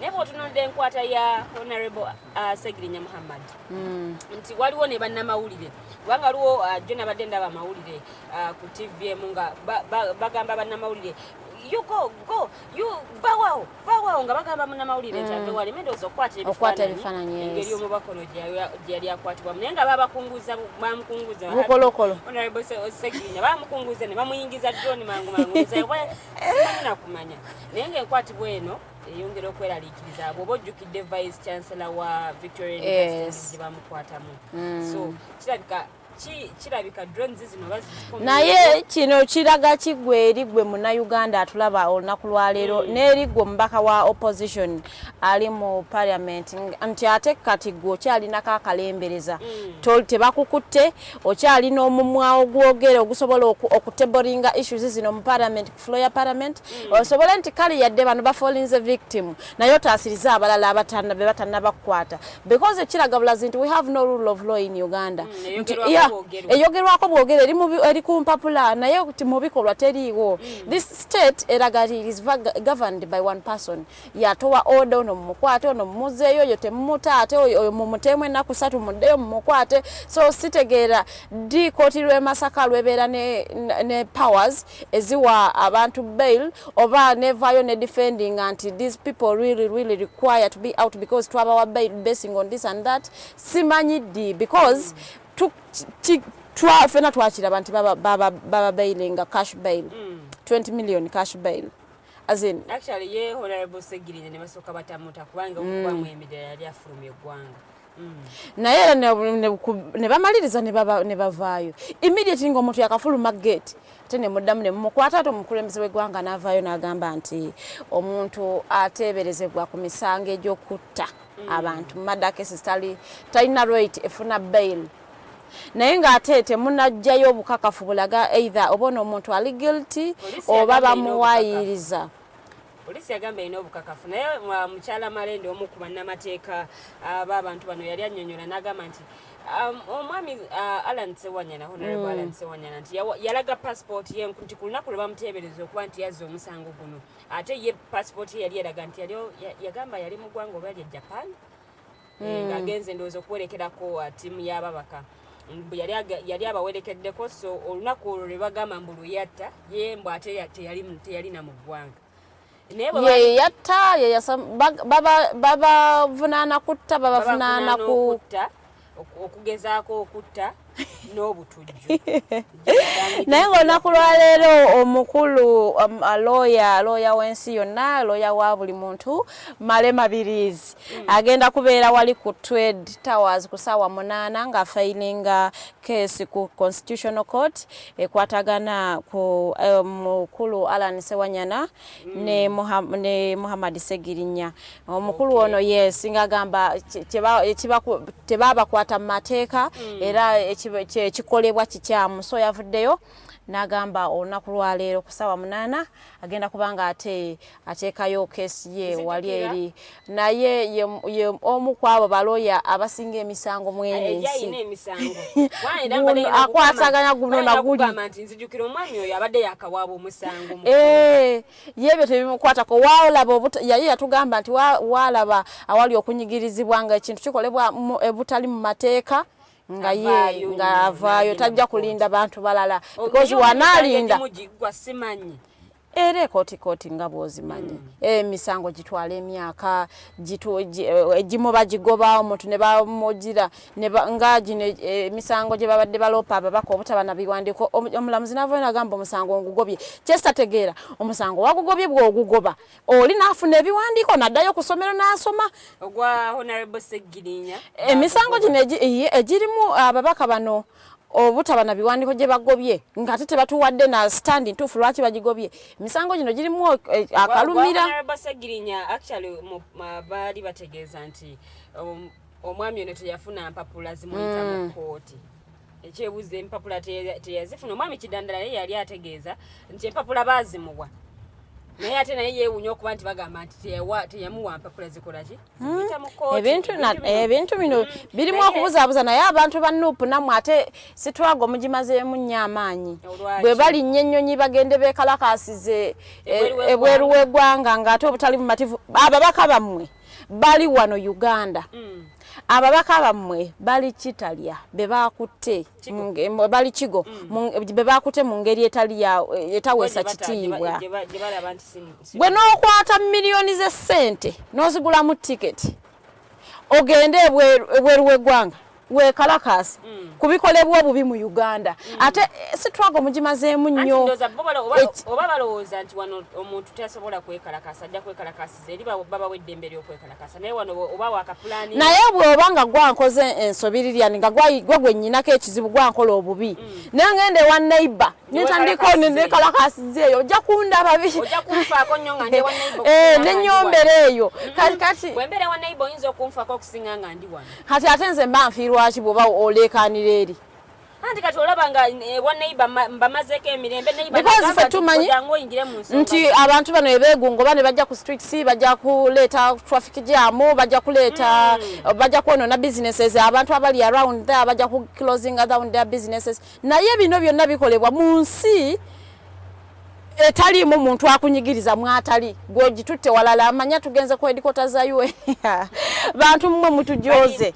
bakyalimu mu struggle nsitwago bagimazeemu nnyo amaanyi like ekitiibwa bagivaamu bwe kyekiraga ono yabadde jo babekandaze ne bagaa titugenda kutuula mu ntuula za paalamenti okutuusa nga ababaka baffe abo balagira ddala nti bakyali mu struggle omuntu nalabye kakoti ng'abaana bakatambuza nga kakagamba nti okubeera oppressed kiyinza obutakuluma nnyo naye oli akoppressing nga bw'abeera ne ba allies ate mummwe ba oppressed ate kiyitirira ebintu bino ebimu ebikolebwa birina obubonero bwe biraga nti kale abantu abamu osanga balina bigendererwa byabwe nga bo musitwago tebaalimu bali beenoonyeza byabwe kubanga zino esente ezimu bagende baziwa abantu kati saawa eno ebyenda sirowooza nti bikyaliyo ku ddwaliro lya Ssegirinya bagende babigulemu ebyenda because yali agabanga kiro y'ebyenda buli mukazi azadde kati esente olw'ensonga nti yali mu kkomera sirowooza nti bikyaliyo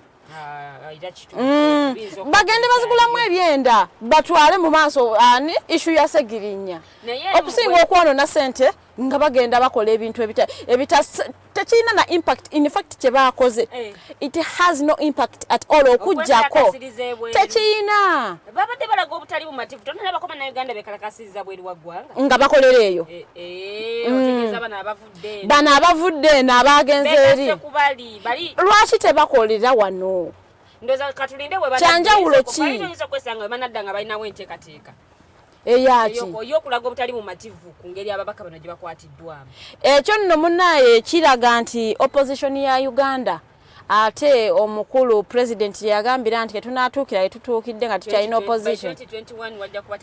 opposition naye weeri actually omwami Elias Lukwago ono ne road mayor wa Kampala bwe yali mu kooti nga awolereza Honorable Alan Ssewanyana wamu ne Honorable Ssegirinya mu kooti emu yali ategeeza nti actually yali awolereza Honorable Ssegirinya nategeeza omulamuzi nti omuntu wange wanaaba ateereddwa tagenda kuddamu kukwatibwa omulamuzi n'amugamba nti nze muwadde bail tajja kuddamu kukwatibwa okiwulidde aba yakafuluma bw'ati ekkomera Emmotoka acha omukyala Malende yomukuba agenda okumunona bwatuuka ne basooka bamwetoloza ne bamubuuzaawo ebibuuzo bw'amaliriza ne bamala ne bamukkiriza n'amala n'agenda ate ku ggeeti era n'asooka n'abeerawo okumala ebbanga n'amala n'ayingira wayita eddakiika ntono nnyo mmotoka zifuluma zeegoba 100 okwono kuliko eya mukyala Malende kuliko drone ne kubako n'endala eryawe eringa simanyi ngeri gye bagiyitamu nja kufuna erinnya bulungi naye nga zeegoba emisinde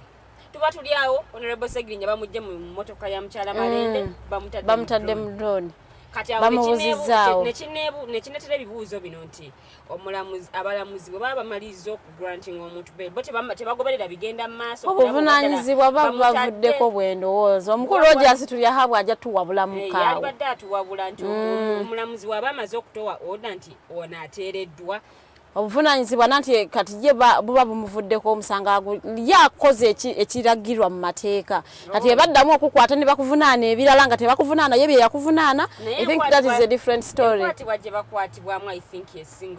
naye eyo ebadde nga olaba ebintu ebimu nti bwe bagenda ku banaakeera ku makya ne bakwata gwe Lilian ne bakukwata nga mu ngeri gye bakuttemu bahonare baabo kyekigenda kola story kuba bo balowooza gwe oli mu just normal person naye nti sijja gamba nti nasanyusa okuba nti kyakolebwa bwe kityo naye njagala nnyo kyabatuuseeko ensi n'ekiraba nti ne normal Ugandans nabo bagenda mu bintu byebimu gwe nga honare bwe oyagala bakuwa ekitiibwa bwe muba mukozesa omukisa gwe tubawadde nga muli mu parliament mu advocating for human rights ne bana abaana abalala be bakwata mu ngeri bwetyo nabo bakenderezemuko bakyuseemu because Bannayuganda buli omu bamukwata bwe batyo ekyenjawulo ekiriwo nti bano ba honorable oli abaana abamunnayuganda ordinary Ugandan ate be basoose Bannayuganda bameka be bakomesezaawo mu kooti nga bawenyera ne batabafaako abaana be bakwata waneeno baabamu bajjanga bano be bakwata mu campaigns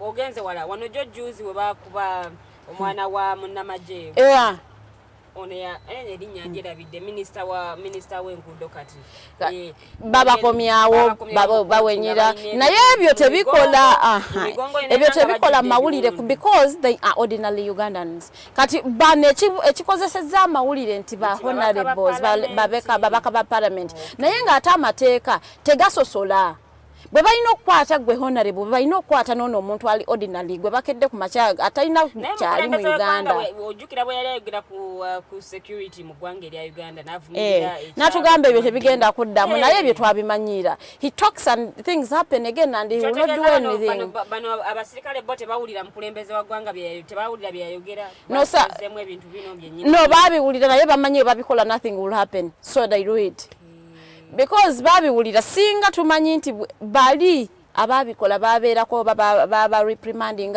oba babawa any punishment that would be understandable naye bamanyi nti bakikola bate bakikoze nothing will be done so ne bakikola ate abamu bana bajja ne drone abazivuga nga abalalu baba bali ku orders so they are not acting on them balina orders ezibaweerebwa bavoice mmanyi naye babeera ne orders ezibaweerebwa so babikola tebalina gwe batidde babikola bali protected tebamanyi anything that happens they are protected omukulembeze w'eggwanga n'ayogera ku nsonga ya bail nti why the rush mupapa chiyo okuba bano bail nenga musemateeka butulira semateeka w'eggwanga Uganda munange omuntu okugranting wa bail it's constitutional munaye ebintu bya Uganda byewuunyisa ate ekyewuunyisa nti omukulembeze yabyogera singa abadde muntu mulala you would still have hope ngamba kale kinatuuka ga president ajja kyusaamu naye ate bwe kiba kivudde eri hope mubate mukyagina kati awo saabalamuzi owenyiddolo yayimiriddewa ekifo kirimu just occupying okujjuzaawo oba nti talina buyinza no because era ino okucyoccupying lwa nsonga abantu bano president yabalondo bateekawo abateekako omukono ya recommending ono gunjagala abeere saabalamuzi ono abeere bw'ati naye nga sinnakuweereza Lilian soka kuweereza eyanteeka mu buno obuyinza because gwe toyina se oba mbeerawo oba sibeerawo oli abayina kati akalimu kange mba nkeetaaga kwagana ekitiibwa n'akasente nsooka kukiririza orders z'oli then nempeera so ebintu ebimu beekiriranye kyova nkugambye mu kusooka nti emisango egimu abayina sse n'agamba kino kirina okukolebwa egiri main agamba that's a minor case you can decide I can decide eminenenene olisi wakuweebwa bbeire eminenene nga balina okumwebuuzaako Mr President tutuuse wanne wano what should we do kati bwaba talina yakagamba bagira babeerako ekigo bagira babeerayoko we shall see babaka bano bamisinze entula za parliament balina abantu bebakiikirira mu bitundu ebyenjawulo fe waneeno actually waliwo essimu eze hello the mighty drive your program John Mukulaba amanya ne gyosinzidde yes mukulu Norman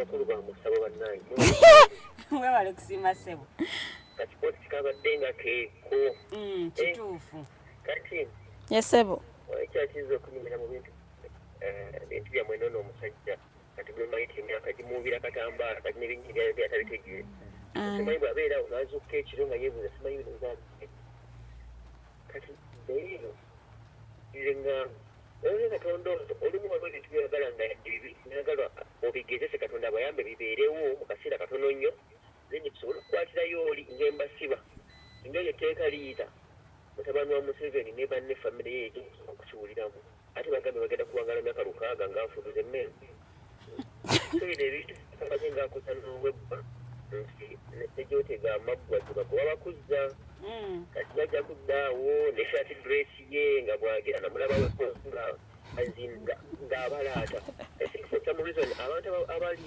kumpe ne mukulu Museveni I want to believe bamuyambye balina okumunyonyola bambi musajja wati oneetagisa kunyonyola kiro sawa nga mwenda ng'obwongo obeera bupiikinga obulungi nga wano emisana aba akooye bamubudeebudde bamutuuze ku kyoto bamujjukize bamuyitire mu abanga bajjajja baffe ngulu emisana avaako kati awo nga mulina mulembeekerezaawo ekire kawungeezi ng'enjiba egoloobye ne mumujjukize mugamba jjajja kino na kino ate surprising olumu ebintu nabitugenda I think he's super excited yalaba alinga ndowooza mu kulamba kwalaba nga ensi ena natero gisiibula nabwe kityo akola kiyumba anaagwa kubanga tajja kibeeramu that's how he makes his decisions eyo bwe tuvaayo I think for some reason nga bwemugambye naye MPs bategeere omanyi babadde nga basirika wano ku bintu birala singa batandika dde okwekyanga ne bava mu palamenti eyo nga kyebajja bakwata abantu abalala bangi nnyo kati kimaze batuukako kati bo munnange oza bo human rights bwe batokyalingibwa bebaluma nnyo okusinga bannayuganda abalala batalina mu asiki inenekesi singa bano abaana n'abantu abalala babasabadde emitwalo 2 cash bail tebaziina naye bano abaami ne basaba miliyoni 10 cash basobole ziwaayo basobole okufuluma nga nfa waggulu manyize entero ziyita embwa za kuno nalabye engeri gye zabukiddemu Nicholas Opio n'abatateeka ngadde kya 2 mu struggle sibuzi nezivaayo nga zimuvuma olwokuba tweet gye yakoze kinzijukiza nti mumanyi omu ku bakolagana ne balawyers abaali bawolereza NUP benzi ye bwe yakubibwa eyo nansana ng'abagwagwa bagamba mufe aba NUP teri wa NUP avuga benzi tusa tugamba munno gubadde owolereza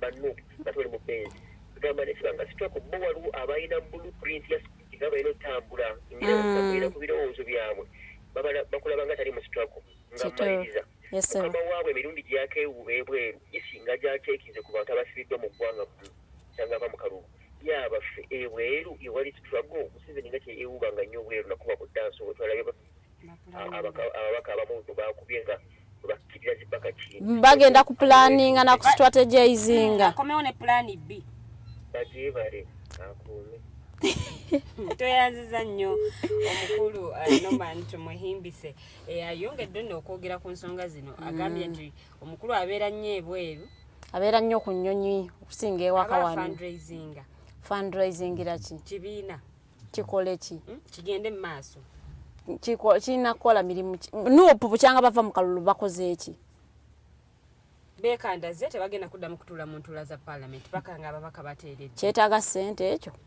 baba ate Ssegirinya okubeeri yabwe teyali ya ssente babadde tebakola bakatandika bakayingira parliament bakajaguza ennaku 10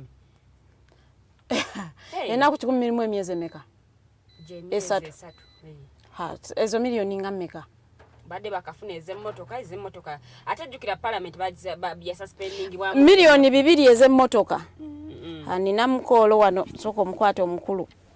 Hello, the Mighty Drive program gy'oli mu kulaba amanya go ne gy'osinzidde. Yes, Arnold Kansanga. Yes, mwami Arnold. Sanyisa okulaba ku bawala ababiri nga omuntu wa sports abadde mukwafu. Alhamdulillah. Naye okudda ku nsonga gye mwogerako ku ssaawa zino eya bail ne torture. Kibi nti omukulembeze w'eggwanga yayogera ebigambo nti bail lwaki mupapa. Naye bannayuganda njagala tujjukire nti kibi nnyo nti twerabira mangu. Mwaka kumala 8 UPC gwangula akalulu Obote yalonda Paulo Muwanga nga vice president era nga ye minister wa defense.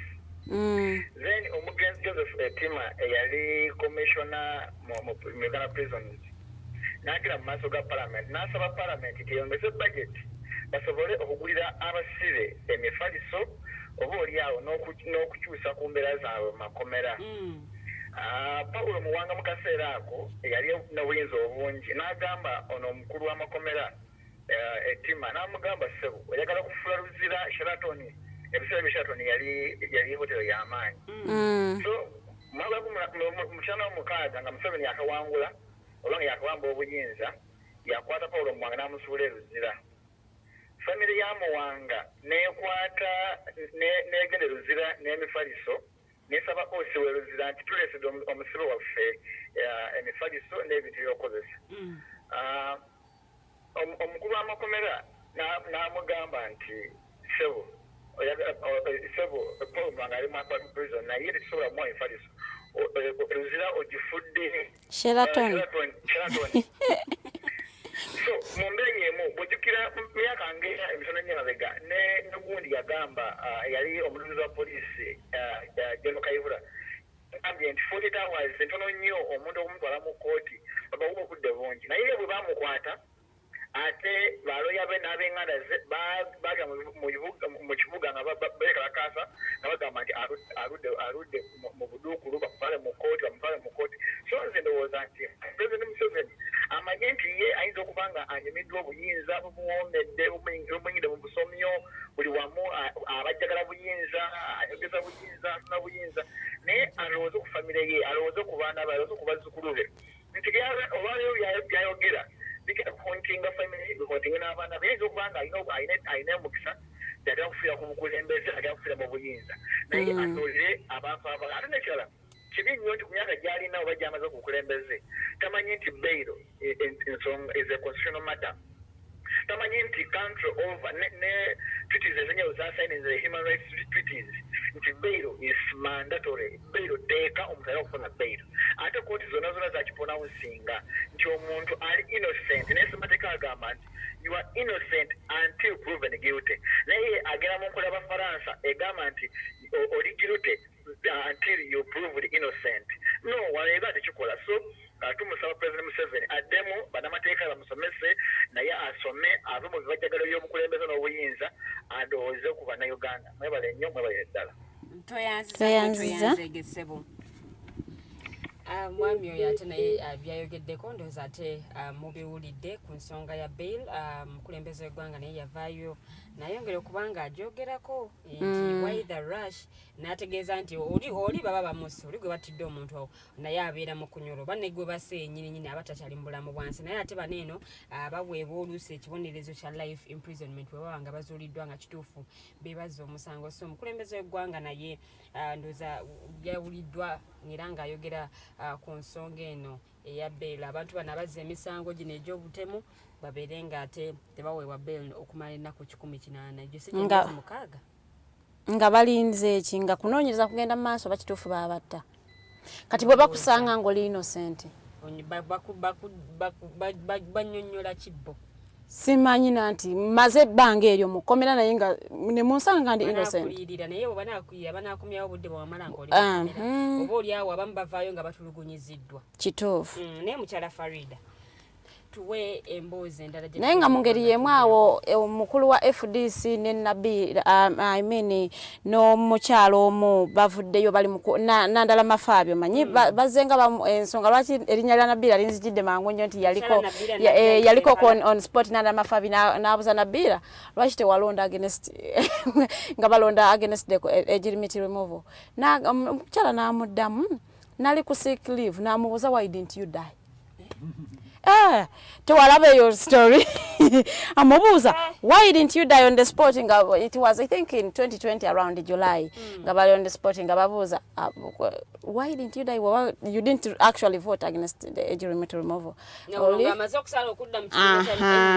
so olunaku lwa Friday I think omukulu omukyala Ingrid Turinawe yavuddeyo n'agamba nti omwami nandala Mafaabi y'omu kwabo abakozinze chaos mu FDC ennyingi ennyo obuvuyo bungi naluli twakyaza omukulu Mayanja ng'ayogera ku nsonga y'emu mukulu nandala Mafaabi yavuddeyo n'awanda omuliro ng'ayita ku programu emu ku CBS gwe nga boolaba n'agamba oyo bw'abaako yagenda Uganda form your own political party wano general muntu bwe yadisagreeinga naffe yagenda n'akola political party eyiye ayina babaka bameka mu parliament. You see this arrogance of Nandala Mafaabi, I think it is one of the signs why opposition is not actually going any further.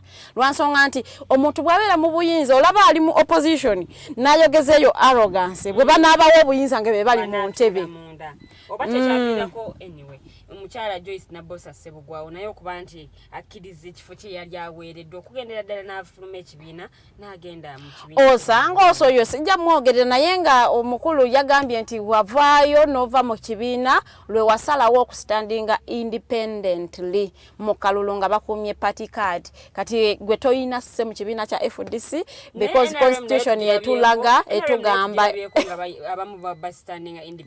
constitution ya FDC egamba bw'ovaayo n'oweesimbawo independently nga bakumye kaadi oba ovudde mu kibiina Mwami Mayanja ate siri wa FDC ate ndi muwagizi ate ndi faani yagamba talina kibiina mwagwa naye muwagizi wa kibiina kya Forum for Democratic Change lwansonga nti FDC no byakwebuzabuza nti amanyi kiri kyabakwatira y'amateeka ga FDC gabakwatirayo ate bayina omuntu ateeguya because let us all agree that is arrogance. Ntojja gamba mbu you can't form your own political party. Actually, even FDC is not your political party. Bakulonda bulonzi nawe kibiina ky'abantu. Ate bw'ovaayo nga oyogera bw'otyo ozza omuliro olaga obuteeguya abantu because a political party ebeerawo lw'abantu. Ate ono omukazi abadde mobilizer yadde bagamba abadde nga moolo kale wano ne wali sijja byogera omukulu ati Haile Nicholas ayinza okunkimaano tayagala twogereko Ingrid naye ebintu ebyo bye biri mukuta opposition nti bajja kukeera ku macha balabe nti oyina influence nyingi banno bennyini mu opposition batandika okujweteka oyo mall samanyi Museveni yamukubidde simu manya Museveni yamuwadde sente yafandiza campaign ze kati ogenda okukkakana nti tebakyakwesiga nga bonga ekibiina tebasobola nakuwa roles mu party eyo lwansonga bakwekengera onayinza ogaba osanga batandise okola meetings nga tebakyakuyita oyinza owaayo information yaabwe. It is one of those reasons why opposition yenaku zino gye tulinayo mu Uganda wano talina gyegenda tutwalira omusajja ali mu ntebe yayinza otufuga emyaka emirala n'aleeta ne mutabanyiwe n'aleeta mukyala we bonna biyinza okubeera ate waliwo ne opposition members abamu bootunulya n'ogamba oyo bw'abeera mu buyinza kale katugira tubeera nekikoofiira amanya togamenye nsisobola ogesigaliza naye nga Farida opposition ya Uganda kwe kuba nti buli omu ayagala afune kinja nenga kiche buli omu asikaza wuwe n'abali abeeyita mbu abali mu sitwaga bafuna sente zino bafuna bezimba beekolera bo nga bo sente zaabwe zikola bino naye nga in this guise of a sitwaga manya ngenza ku fundraising manya tulina kino manya tulina kiri eri nga tewali kikyova olaba abantu baavaayo ne babuukirani Bobi Wine nga atandise okondeminga abantu abagenda eggulu lwansonga toyina kyobakoledde gwe nga gwe you are a party president oyinaka kasente because bakufunding akalulu yes muda ku muda yalagawa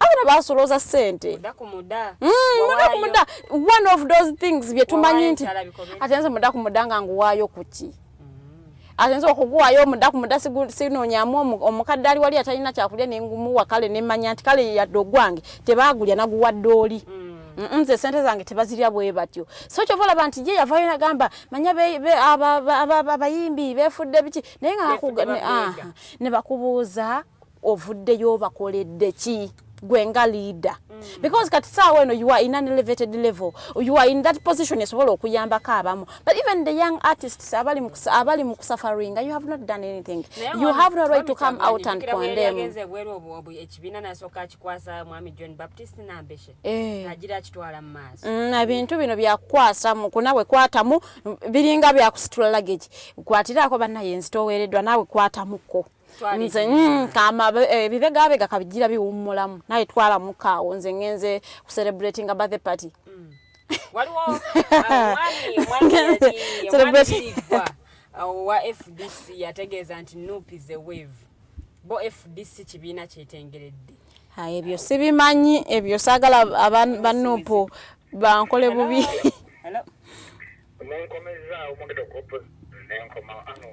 yes okusobola okola byonna Uganda tulina mulimu bwa opposition nga tubalina naye ne tulamu na opposition nga basuubula busuubuzi nga banoonya kalimu banoonya kusuubula first of all oliwulire ku FDC saagala nnyo ku pinpointing political parties naye political parties ezisinze n'okumenya bannayuganda okusobola okola byonna bw'otunulira amafuali byazayogera tebizimba byawula bwawuzi kituufu waliwo n'ebigambibwa bayizawe nti y'omu ku abalemesa ne Bobi Wine okujja mu FDC okufuna tiketi ya FDC kiteeberezebwa nti y'omu kuko olw'okuba nti alina personal motives era kiteeberezebwa nti y'omuntu omu nga Besigye agambye tugenda mu kalulu y'omuntu omu gwe baatuuka omu kwabo abe baatuukirirwa okulaba nga bainfluencinga ogenda mu kalulu nga olw'okuba nti mbunga akalulu kataliimu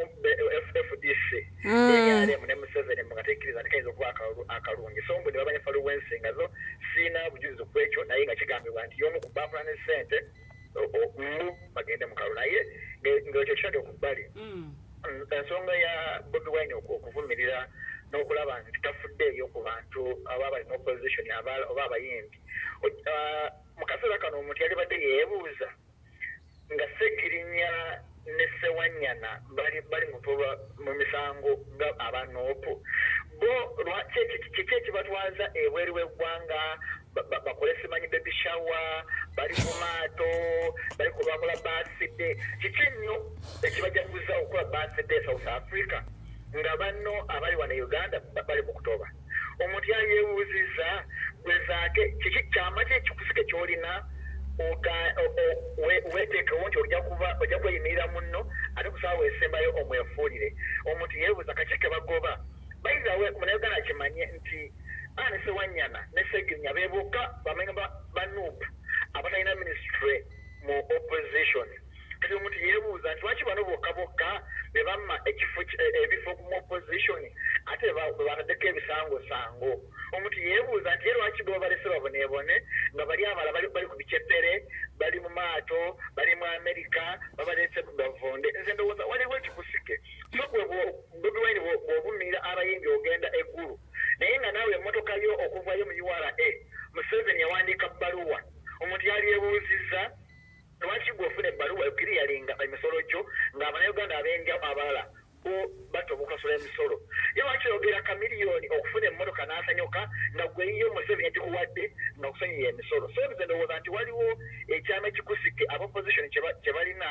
abannayuganda kyekirina okumanya batinavaayo kwiwawo mubiri bo nga basacrificinga ffe nga bo balya bafuna biceppere mwebale kuweereza webale kusiima ssebo tweyanziza naye bannange obeera mu struggle omuntu taabeereko na bulamu bwe omuntu taakuzeeko okuba tuli mu struggle banno basibiddwa bwe basiba aba political prisoners nga social media yakwatanga omuliro ng'osanga abo baali tebannafuna bye baali baagala okuggusa. Naye oyinza okubanga kati baabifuna osanga ate tunaagamba ki. Babadde mu birthday gundi photoshoot za birthday bazikole. Mwana gundi baby shower. Waliwo akomyewo wano. Hello. Hello, the Mighty Drive program during club. Mukiriza anondo komawo mulida kuba anondi nga anondo. Nange nga bakandire kameme mugano gikwata mbanonye. Yes sebo. Why me tell me? Aya aranye mu munda kyanga faida ne onyiza tambali na yero. Munda kyanga bayinare. Omanyi obudde buno bwopata omwiki ogwa ssekyungwa. N'okwata omuti gw'enniimu. N'okwata n'omuti gw'omutungo gwa bulijjo. Bwe gibanga gyonna gikyali mito. Gifaanagana. You call them already trees. Yes. When you give them time, yugumune gusaako utaka okutegeera nti guno eno yali niimu ekaawa ekaaye neeyano ate eno ssekyungwa awomeera ne kano kamangada kawooma ate kasinga ku ssekyungwa neniimu. So ku mafaabi mu kisamu nti abagambanga time will tell. Kati sitegedde ani ali mu struggle, ani agirimu lwa kigaati, ani alimu lwa kuketta banne, ani alimu lwa kino na kiri. Tegedde. Bweyakwata ebintu byenakwata famiri n'agizjako n'asigala n'apambana n'abayaaye paka yakola ki yabajjako. Mwe mufuuse nga uhuru baali babibuuza nga ennaku zasinga okubeera ezabeera ebweru ku nnyonyi n'ezabeera mu Kenya. Eza Kenya ntono ng'alinga akulembera ebweru atakulembera Kenya. Era Ruto ne yeetaaya nga yalinga atwala Kenya. To say, as a generation we have lost track. Nti nga Arnold bwagambye weyimiridde munno engo okimanyi kugenda kubeerawo. You get n'otabeerawo okusonga empapula bye n'okwata omutwe gwo yogayoga ku nnyonyi obututte Bungereza Bulaaya America. N'osawa n'obassa mu katunga balina okunoonya omuntu omulala okumweyimirira. Naye nga waliwo abantu bangi abalaba nti mweyimiridde. Bwe tubyogera abantu abamu basuubira mbu tubalinako obuleeti na buzibu. Naye bo ne beerabira obuzibu bwabwe. Nti waliwo ebintu abakulembeze batalina kwogerako. You can't be camera happy. Buli kinaabawo gwegala okomentinge ebyakubeeranga ku Kayihura ng'omuntu wabba enseenene Kayihura abeera press conference. Obatta abantu press conference. Kati gwe kimanga abantu bambuse eggulu oli press conference. Naye nga gwe emmotoka ebbaluwa eriko n'esigirinta ya jjajja mwami nga mmotoka gikuwa ng'ensinga eraba. You get kati nibanga bintu bijja tibitegeerekeka. I think as a generation tulina okudda ku drawing board tutegedde ani ali mu ttabo n'ani atagiriimu. I think 2026 naye kati kizibu kinyumira abo bannayuganda era bagenda kukomyawo emitwe gyabwe 2025 abastruggle tutandika okuorganizinga as early as now. So I think for me there is a very fundamental problem oba Uganda erina abantu babaloga nga naye abaloga ali kukalina buli we badde abeera abalaba nange sibategeere akuume. Amina. Toyaza ego mukulu ndoma nti muyimbise still naye akomyewo okwongera ku nsonga ya opposition. Naye nga nandala mafaabi weekubemu bagamba weekubemu tooki okyuseemuko ebimu naye ng'oyitiridde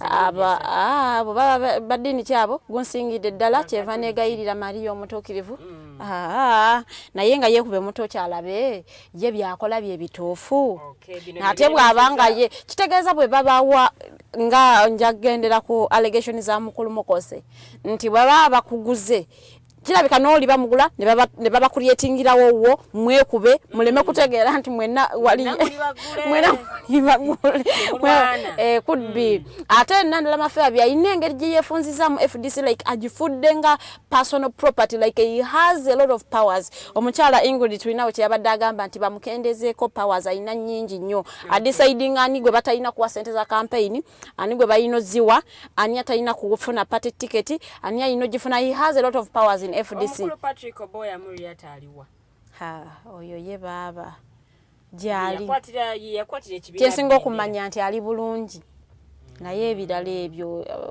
yetannagendako bweru wa ggwanga tabitegeera ebyo ebirala muleke biri bambi kati ate ebyebweru anoonyayo tisitwaga eri wano. No mwami Kyagulanyi ali bweru wa ggwanga sitwago ya FDC yo yanjawulo ku ya NUP.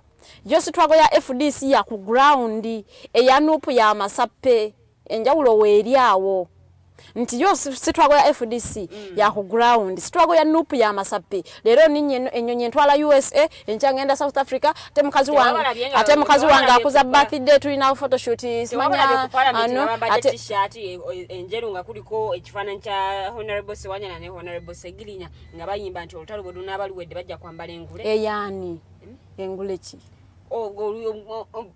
anthem ya NUP gye batera okuyimba byonna ebyo nze njagala okugamba nti byakuwuddisa abantu era nze njagala okubiriza bana Uganda nti before nga temunnayiwawo mubiri nnyo musooke mwetegereze kyogendako osobola okwejjayo kuba mukwano bagenda kukwata bakusabe cash bail y'emiliyoni emu bweti teri mubaka agenda kugikuwa ogenda kutunda akataka ke wakolerera emyaka 10 n'ogula ogenda katunda ng'osasula bail oveeyo naye ng'ate ne gwe wayiriddewo mubiri ali kulya ssente ze yigwe takumanyira kumanya nti baakusibye nti oba gy'oli oba baagala cash bail so bavubuka bannaffe twagala okubagamba it is okay to be in the struggle naye bw'oba tonnayiwawo nnyo mubiri nnyo mukendeze ku muliro nomuliro gwe mujjayo ne mufumita abantu kunadala ku internet n'olumba omuntu ne byotamanyi nga you just allege tolina na facts naye n'olumba omuntu n'omufiirako bagenda kubakwata bamikwano muvundire ekitalya babakwata ekigo gwoyirirawo omubiri nga agenze ali ku boat cruise akuza birthday so bannange ng'alinnya ennyonyi agenze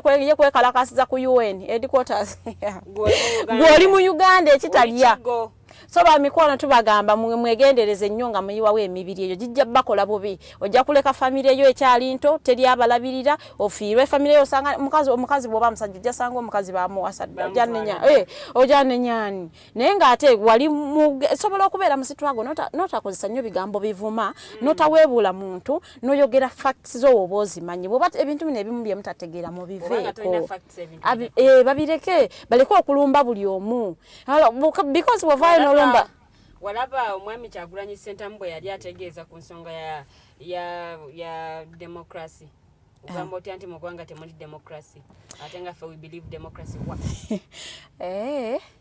akulikeyo mu kalulu era democracy mu ggwanga mwali yakola you see at times batugamba obeera leader omukulu nomani ava kyogerako wano nti si buli kimu nti okicommentingako. I remember watching Kyagulanyi, was it yesterday or yesterday but one, ngali mugamba simanya manya president he has killed Paul Okech, he has killed this one, he has killed the other one, and I'm like obukakafu abujja wanti bana abantu bona abafudde muene banga gundi oliye yabatta.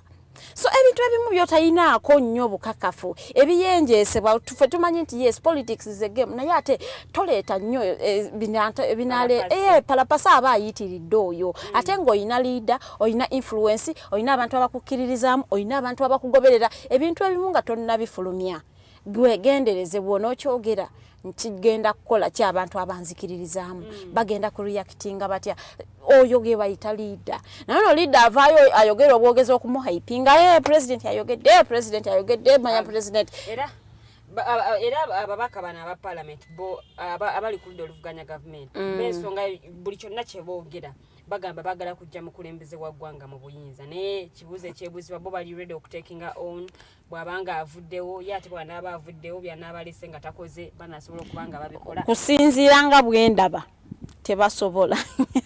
We are actually not ready for change. Like abantu abeetaaga okudda mu ntebe erimu omukulu president, they are not ready to take up that space. Babulamu waliko gwolabanga kituufu ayogeza busungu n'ogamba ono banamuwa entebe omwana omu nadda ku social media n'amuvuma agenda ku reactinga nga omukulu president bwa reactinga kuba ebintu ebimu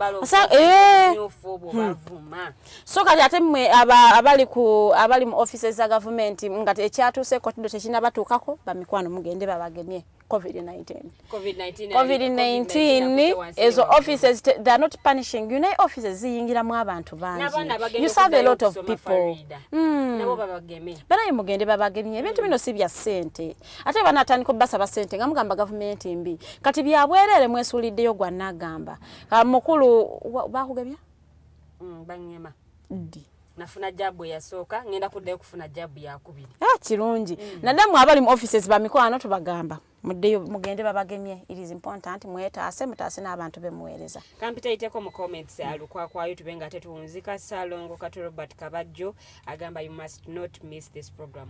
Salongo webali nnyo kubanga ate obaddeko yonna abataata wange nzikiriza Mukyala Farida naawe abataata Salongo abataata wange nkulamusizaako taata webale tukeererako kutulaba. Nabukeera Teddy Arnold NUP yogiveeko cause also them tebamanyi kye bakola. Too bad that it's our opposition we have. Era nayongera nategeeza FDC is just confused even within themselves. You find that those that believe in the party and those that believe in Dr. Besigye, so they want to confuse our country. Some FDC leaders have made opposition weak and confused. Era Nabukeera Museveni is not easy. You may find he changed the Semateka. You're saying that he didn't tell us. Mwami Rogers Tulyahabwe. Yesterday your comment, the court is supposed to be making a compelling decision without an exception except upon appeal. What happened is just what Chief Justice Owunyedolo said, that the president is the last appellate judge, even above the Supreme Court. So it's just about the lack of institutional independence, that even when the court makes a decision, security operatives find no substance in it and can easily abuse it. It's just lawlessness at play. Mwami Katoto Musime, Rogers Tulyahabwe, thank you for sharing the law and actually taking us through the same. But will be implemented to reach at the aimed and targeted goals as indicated, or it is just for records and references as so many of other laws. Yabadda commenting ku environmental tips. Mwami tumuhimbise noma nabuuza amanya ga coach wa Juventus ndoza wagamuwadde wagendaga yagambe bakuwe ka sports show okakube yakoko abo tubukolanga nze tuning in live from Rengo. Mwami Innocent webale nnyo kubanga kwoli. Jeremiah Mchibi nagamba Farida should start commentating sports. Koga Farida show ya sports yo bajukula. Nje yanziza. I'm inspired by you guys. Thanks for the sports updates. I'm going to learn to watch soccer more. Mukyala Teddy. What were the sports ennungi? Mpozi okwebazaako omuntu omu yekka njagala okwebazaako omuntu omu Sozi George akozesa amanya ga Brooke Williams on Facebook. Wambeereddewo nnyo mukola research ya sports. No, yanyambyeko kola research. Like you update me here as I do here research. Okay. Yes, so I have to give credit where it's so yambeereddewo nnyo angamba noonyeza wano noonya kino omanyi kintu kyebadde toli familiar with tosobola kigwa mu bibi. So angamba kati kino kye kigenda okukola noonyeza kuba noonyeza timu ze zino ezizannya zoba oteekako essira. So nkwebaza nnyo munnange egyo tujja gyogerako olunaku lw'enkya. Abatulabye olunaku lwa leero Mukama abawa omukisa tusinkane olunaku lw'enkya nga tulina abayimbi abato. Okay, Mukyala Farida Bikobere omulabye nga akikuba versatile nga enjogera wano ku digital bwetera okuba yakikubye versatile. Omulabye nga atuwa sports updates bulungi nnyo era nga show ajja kuba nga agituulamu mu maaso awatuwe ebigenda maaso mu byemizannyo. Mwebale nnyo mubereddera mwenna ababaddeko okuva gye twatandikidde kutuuka wano tugenda okuba nga ate tuwunzikira show yaffe ey'olwaleero ebadde in-house Thursday. Twafunye environmental tips okuva wa Mwami Rogers Tulyahabwe, ne tufuna fashion tips okuva wa Mukyala Teddy Teangel, ne tufuna n'amawulire nga ffe nnyini abakyala ababiri ffe tutuddewo okuba nga ate tugabawa, era ne discussion mu second hour ffe tubadde tugibawa, era nga wano ngenda okuba nga ate nsibulira olunaku olw'enkya Mighty Drive erinnyo, era nga abayimbi mugenda kuba nga ate muboota buliro ne voltage akawungeezi ku ssaawa mpaka ssaawa 3 ez'ekiro. Nja kubaawo nze kennyini kamwa kwogera kubanga ate atwongera okutaanya ensonga ezo. Kambagalisa olunaku olulungi akadde munnange kali awo kakinyi kagobe ng'omwami omu bwanyumirwa ekigambo ekyo naye nga katusubire nti olunaku lunaaba nga ate luterera. Mubeere bulungi mwera.